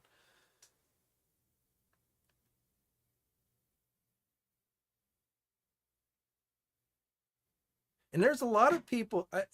There was a conversation that came up on Facebook, and somebody was talking about another YouTuber and something similar. And there are a lot of angry people out there, and it's very easy to create. Nobody likes rising prices, right? Everybody's upset about the rising prices of stuff, which is natural. And again, nobody likes to pay more for something. I take the route, I'm not defending any company like Hasbro. I could give two craps about people like Dan Young or Ryan Ting personally. They're not my friends. I'm not trying to impress them. I don't need them for anything. Um, so like when I spoke out about the Talker art thing, it wasn't because I was trying to win favor with those guys. I saw something that was wrong. I saw other people defending it, and I felt like it needed to be. I need to say something about it. I never intended it to be, something that we're even still talking about here now. Um, and I realized that no matter what I say or what I feel, there's other people that are going to disagree. I'm sure he still has people who watches his videos, and that's their business. But I just, I guess for me, you're not going to get. I have I will tell you, I'm kind of a down the middle guy, right? I'm not going to sit here and rant about Hasbro, but I'm not going to sit there and say everything Hasbro does is fantastic. I am generally, I'm speaking based on 20 years of experience of dealing with these toy companies. So I'm not just some guy who buys a lot of action figures. I've covered these companies. I started going to toy fairs and San Diego Comic Cons and stuff, over 20 years ago. So I have some insight that a lot of people here on YouTube do not have, or as much insight. There are those who have started to do that themselves. I've taken Shartimus Prime. I took Shartimus Prime to his first toy fair. I've and other people have started to go to toy fairs and San Diego and started talking with these toy companies and stuff. I'm not an insider. I've never worked in the toy industry. So, I've never worked for Hasbro or anything like that, but I've definitely, picked up things over the years. But again, my job is to bring you the news, and that's what I focus on.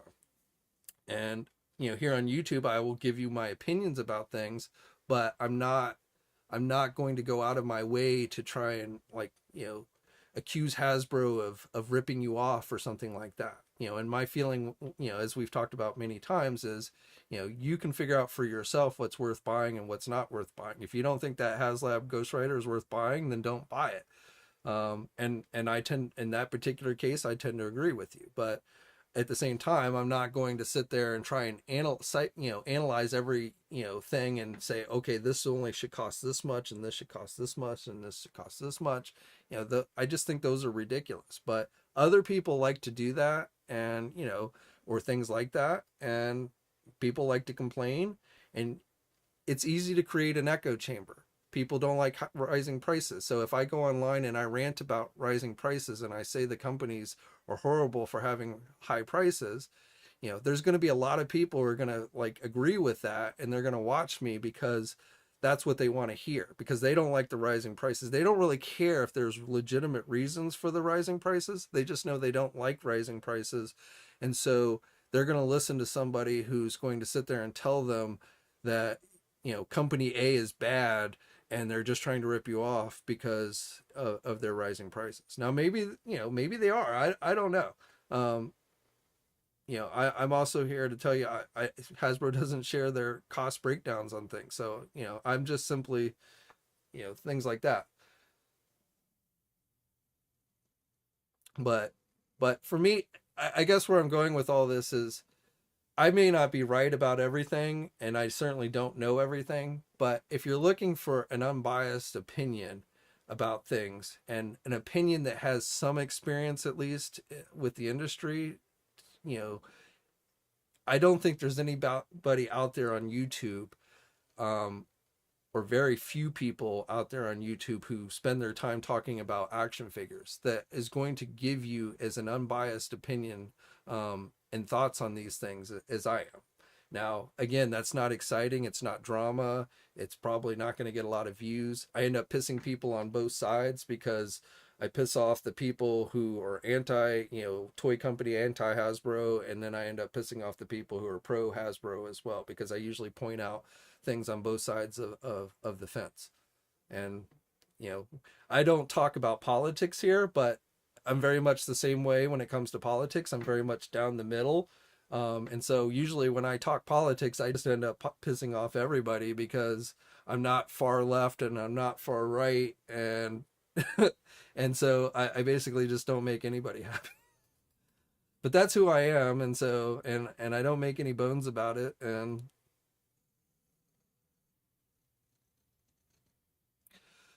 uh, I, so yes, don't, good question. Don't forget tomorrow, Target's final Geek Out fall Geek Out drops. Normally they're on Friday, but this final one is going to be tomorrow. So 9 a.m. I have no idea. I have some suspicions, like that Black Series Clone Wars Halloween figure is probably going to go up then. Maybe the Ironheart Marvel Legend will become available for pre-order on Target then tomorrow. Maybe we'll see those McFarlane gold label figures, the Kyle Rayner, maybe the Deathstroke in the white outfit, and that Wonder Woman. Those have been hitting physical stores, but possibly we'll see those tomorrow drop. But I don't know exactly what we're going to see tomorrow, and I don't know how much we're going to see tomorrow, but do expect some type of pre-orders to go up on Target for the Geek Out from various companies, not just one company. 9 a.m. Eastern time tomorrow.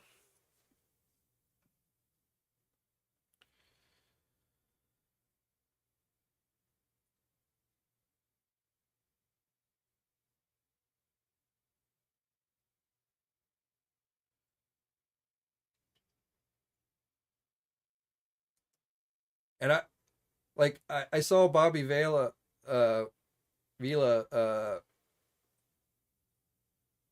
somebody told me he had done a podcast or something where he was talking about, and he has insight into the industry. He's worked for Hasbro before, so um, I definitely would listen to somebody like that more than just the guy who's buying a lot of action figures. But even then, I also look at him, and he's a competitor to Hasbro. He used to work for Hasbro, but now he has his own company and his own toy line that very much competes with Hasbro's GI Joe. So I'm not saying he's lying or anything like that, but I do, there could be a possible conflict of interest there, um, when you hear somebody like that talk about something. But definitely I would listen to him more than a lot of people with stuff like that. But he doesn't work for Hasbro, and he hasn't for a while, so there's also just other factors he might not be aware of. That's where I go back to, and I've said this many times,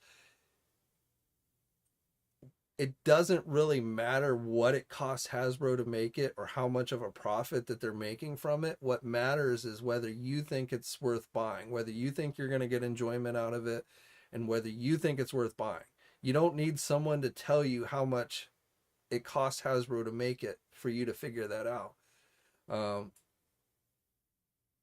so, and so to me, all of that stuff is just really kind of immaterial, and it's really just, is this something that's worth it to you to buy? And that's really the question, and only you can answer that. I can't answer that question for you. And nobody can. Only you can answer that. So I think in the case of the Ghost Rider, I think a lot of people have answered that question and that they don't feel like it's worth it to them, which is why it's struggling so much. But again, none of us here on YouTube can really answer whether something like that is worth it to you to buy. Only you can figure that out. And so when we kind of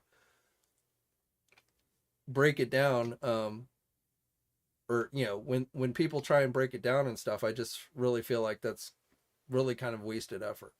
Corn Viper, yes, he is a recent sponsor to TNI for Valiverse and Action Force. And like I said, he's definitely, he is somebody who has actual knowledge of the industry, works in the industry, has worked for Hasbro. But just like, Scott Guru has worked for Mattel, so he definitely has some insight into how things work in the industry. But so those are people that definitely, with some things at least, they have, if you're really looking for inside information, might have a better shot at giving it to you than just some guy who's gone to YouTube and started making videos to rant about things. But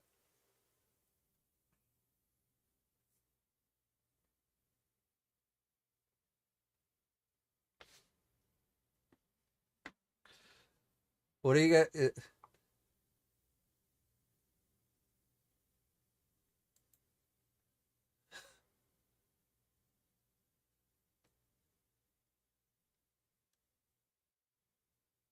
I appreciate it.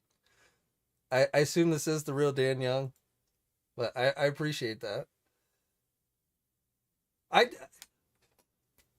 I mean, I honestly, that is my number one goal. I don't have any bias. I, you know, yeah, I'm a fan of it. Yeah, I won't say I don't have any bias because I'm a fan. I wouldn't be doing this if, if I wasn't a fan, right? And so being a fan, and I've talked about this before, being a fan of something is going to make you a little biased, at times. I like Marvel Legends, so I'm going to try and look at for the best in Marvel Legends. I like most of these action figure lines. In fact, I always think it's stupid when people try and pit like DC Multiverse, McFarlane, and Hasbro and Marvel Legends, because I think both lines have their pluses and minuses. And, I think I enjoy both lines. But for the most part, I very much try to keep my biases out of the things I talk with you guys about as much as possible.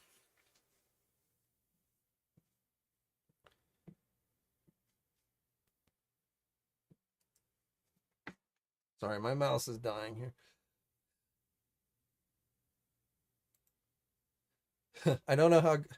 Well, Sharda, I mean, yeah, I've known Shardamus for a good number of years. He's a good guy. I mean, he does this for a living, and I can't speak to the things again, I don't even watch a lot of his videos just because I don't have time. But I can't speak to what if he's telling you things that are legit or not. But I know him personally, and I've known him for a good number of years, so I know Shardamus is a good guy. Um, and a few of these guys out there I do know personally, but a lot of them I don't. And honestly, that probably really doesn't have anything to do with anything. And I'm not sure why we're even talking about Shardamus and whether he's a good business guy. But Shardamus, I mean, when you look at Shardamus as far as YouTubers and stuff, Shardamus has done something that very few have been able to do on YouTube, and that is create a very large subscriber base on his channels. You might hate Shardamus Prime, you may not, you maybe can't stand him, but you at least should respect him to a certain extent and what he's been able to create on YouTube. I can tell you that it is not easy to build up a YouTube channel with over 500,000 subscribers. Now, he doesn't get 500,000 views every time he makes a video. A lot of those subscribers probably don't actually watch his videos anymore. They subscribed and never, moved on to other things and never unsubscribed. But he's still, just building a subscriber base like that. There are especially in the world of action figures, there are very few people who have been able to come anywhere close to doing something like that. So, even if you don't like Shardamus and for whatever reason, you have to kind of respect what he's been able to accomplish here on YouTube. And there's a few others like that. I mean, Robo seems like a nice guy. I don't know him super personally well. I've met him a few times at conventions and stuff. He is a little bit more of a competitor for me because he's part of Fwoosh, and Fwoosh is a competing website.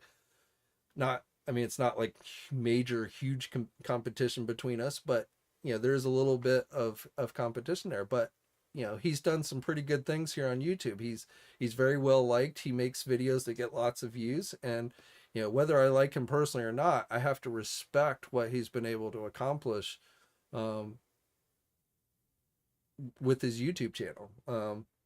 So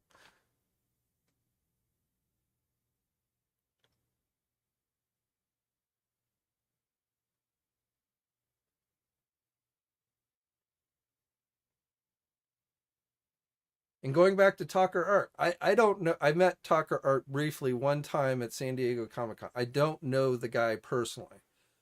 So I don't sit here and pretend to think I know him or know what drives him or what. All I know is I saw what he put out on that one video, and I thought that was crossing too many lines. And beyond that,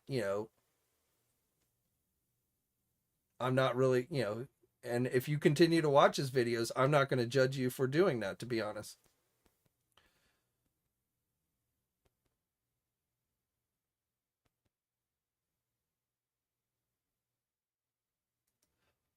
Author didn't like his review star for the longest time, but recently watched a live stream where he spends a lot of time putting together his review.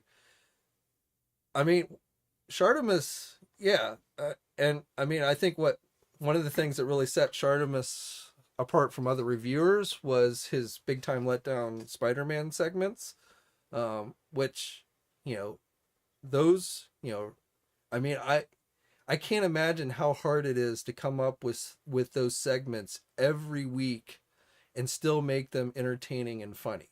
I could maybe do it once or twice, come up with a skit or something once or twice that was funny.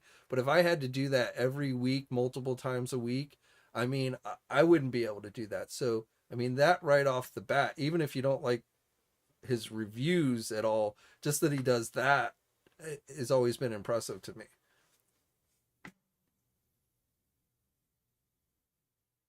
And like, uh, Pixel Dan, he's another reviewer that I know personally. I've worked with. We've talked about this before. He started out as a moderator on the TNI back then, American Dream Comics message boards. So, like Pixel Dan, to me, one of his strongest aspects to me is always he's a great interviewer. He's probably the best interviewer out there. Shartimus, his interviews aren't always as that's where I feel like Shartimus sometimes struggles is with his interviews. But Dan has a very natural way of interviewing people. Now, sometimes, I know he doesn't always ask all the hardest of questions or he doesn't push the hard questions, but that's very hard to do in this industry because if you ask a question that somebody doesn't like, most of the people in the industry don't feel like they have to, talk to you.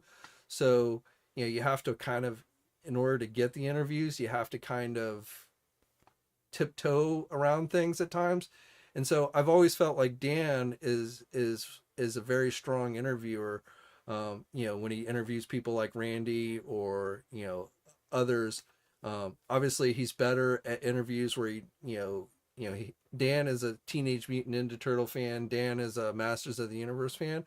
I don't look to Dan for Marvel Legends stuff very much because that's just never been his strong suit. But he's still a very natural interviewer, and to me is one of the best interviewers out there. Who do these things.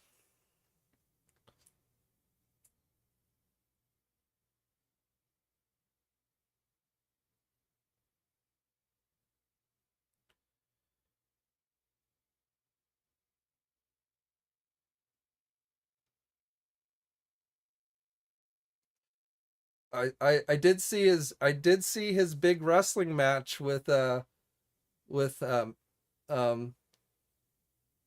Matt Cardona.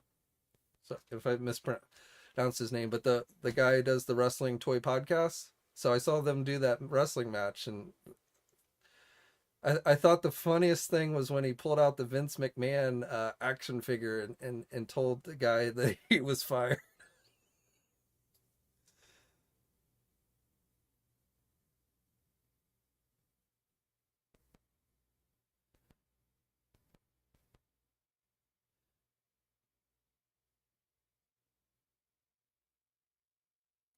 Yeah, you're right. And I don't really like it, but I mean, I also don't mind giving you honest opinions about, folks out there. And they're public, they're all public figures. So, like, I'm not making a habit to sit there and try and trash or even like promote other YouTubers, but, they're public figures and, you got to expect that you're going to get talked about.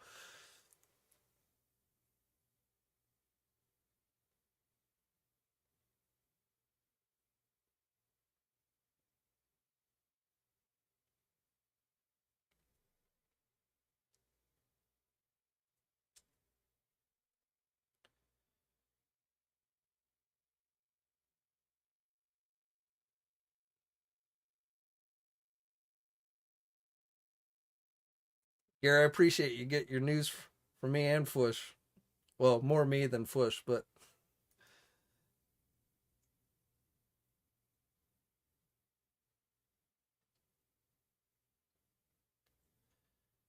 and I wish I could be as natural as Robo is when he does like his news segments. I wish I could be that natural. I'm very, straightforward, get to the news as much as possible, but like, I appreciate his style.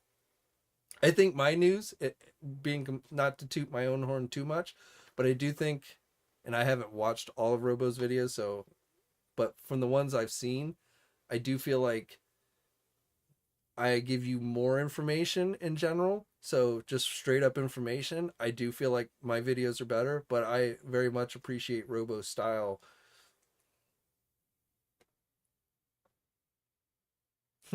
Is wrestling real?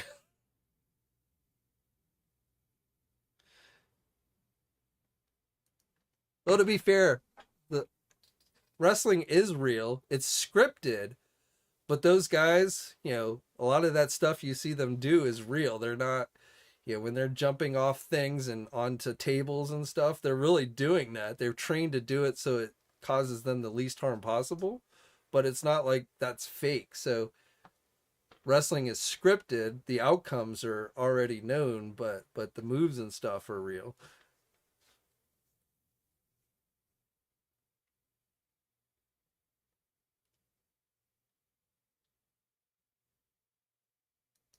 Robo thinks he's a comedian. Well, he's certainly funnier than I am.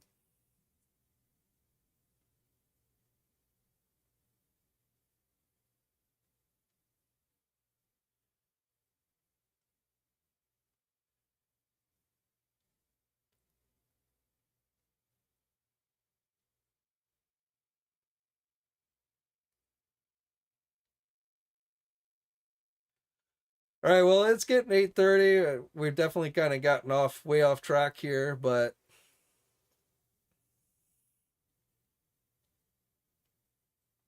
Jerry says has saved thousands of dollars because of TNI. That's what matters to me the most.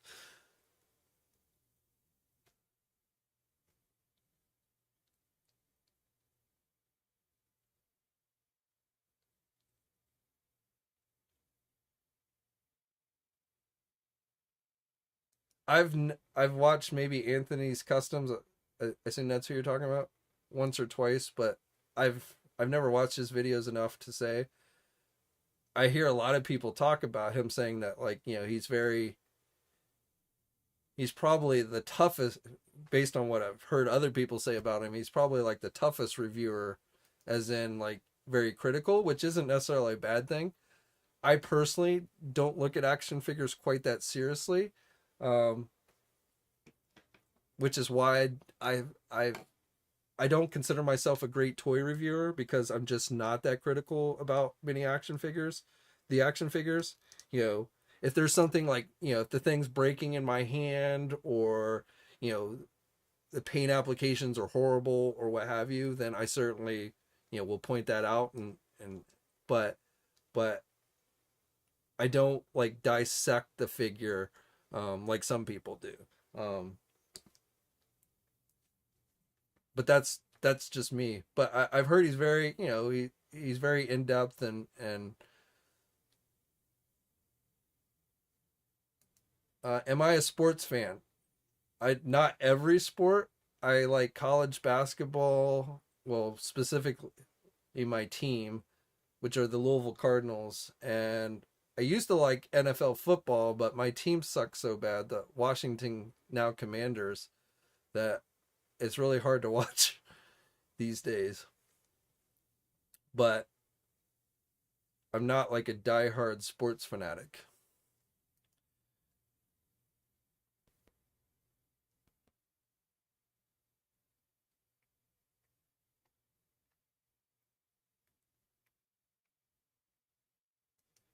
Laura Legends has awesome animals in her videos, so though I think my animals give her animals a run for their money, but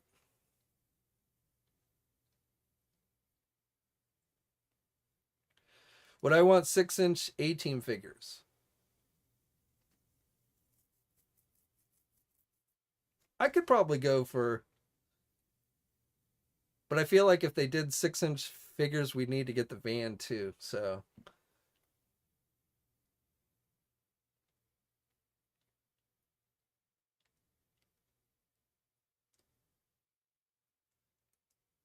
I don't know, man. I, I think the Commanders might have the Jaguars beat for being the worst team in the these days. They're playing Dallas tomorrow. My guess is they're going to get destroyed. Like I had a little sliver of hope in the first game, which, but after the last two games, that sliver of hope died.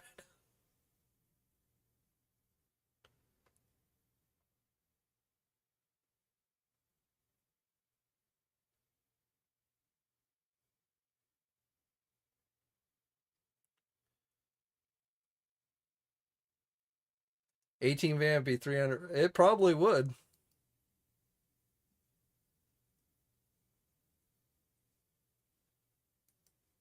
Those were revealed today. RC, we got the first wave of Indiana Jones figures based on Raiders of the Lost Ark with the Build a Ark, and then there were some Star Wars reveals. So go to Jedi Insider and TNI if you missed them, but and they're up for pre-order too. So or two of the Indiana Jones figures are up for pre-order. No, I'm not getting the selfie figures. I just they're too expensive to me, and I just not really not my thing.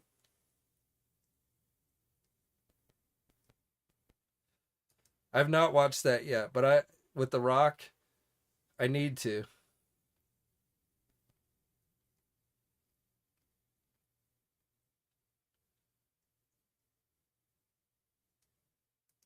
Glenn Webb is probably one of the most loved YouTubers out there. I only watched a few of his videos before he passed away, and he definitely seemed like a good guy and very entertaining. But I've never seen anyone ever say anything bad about Glenn Webb. DB, I got mine on pre-order from Best Buy. I don't know exactly when it's supposed to show up though. I haven't gotten any kind of shipping notices yet. But great great news that's coming.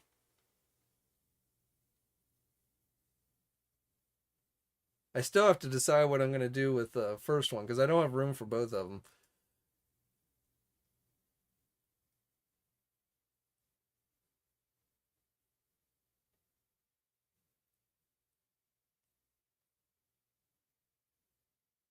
RC, to be honest, whatever your icon is about this small on my screen, so I wouldn't have even known it was a frog unless you told me.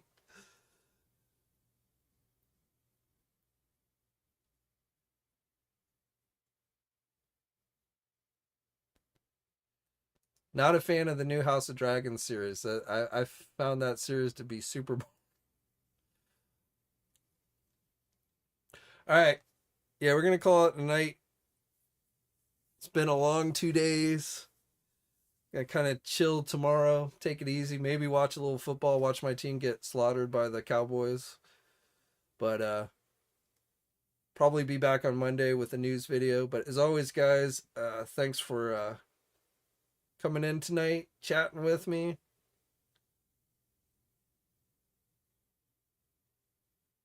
Stay safe out there, guys. Till next time, I'll catch you later.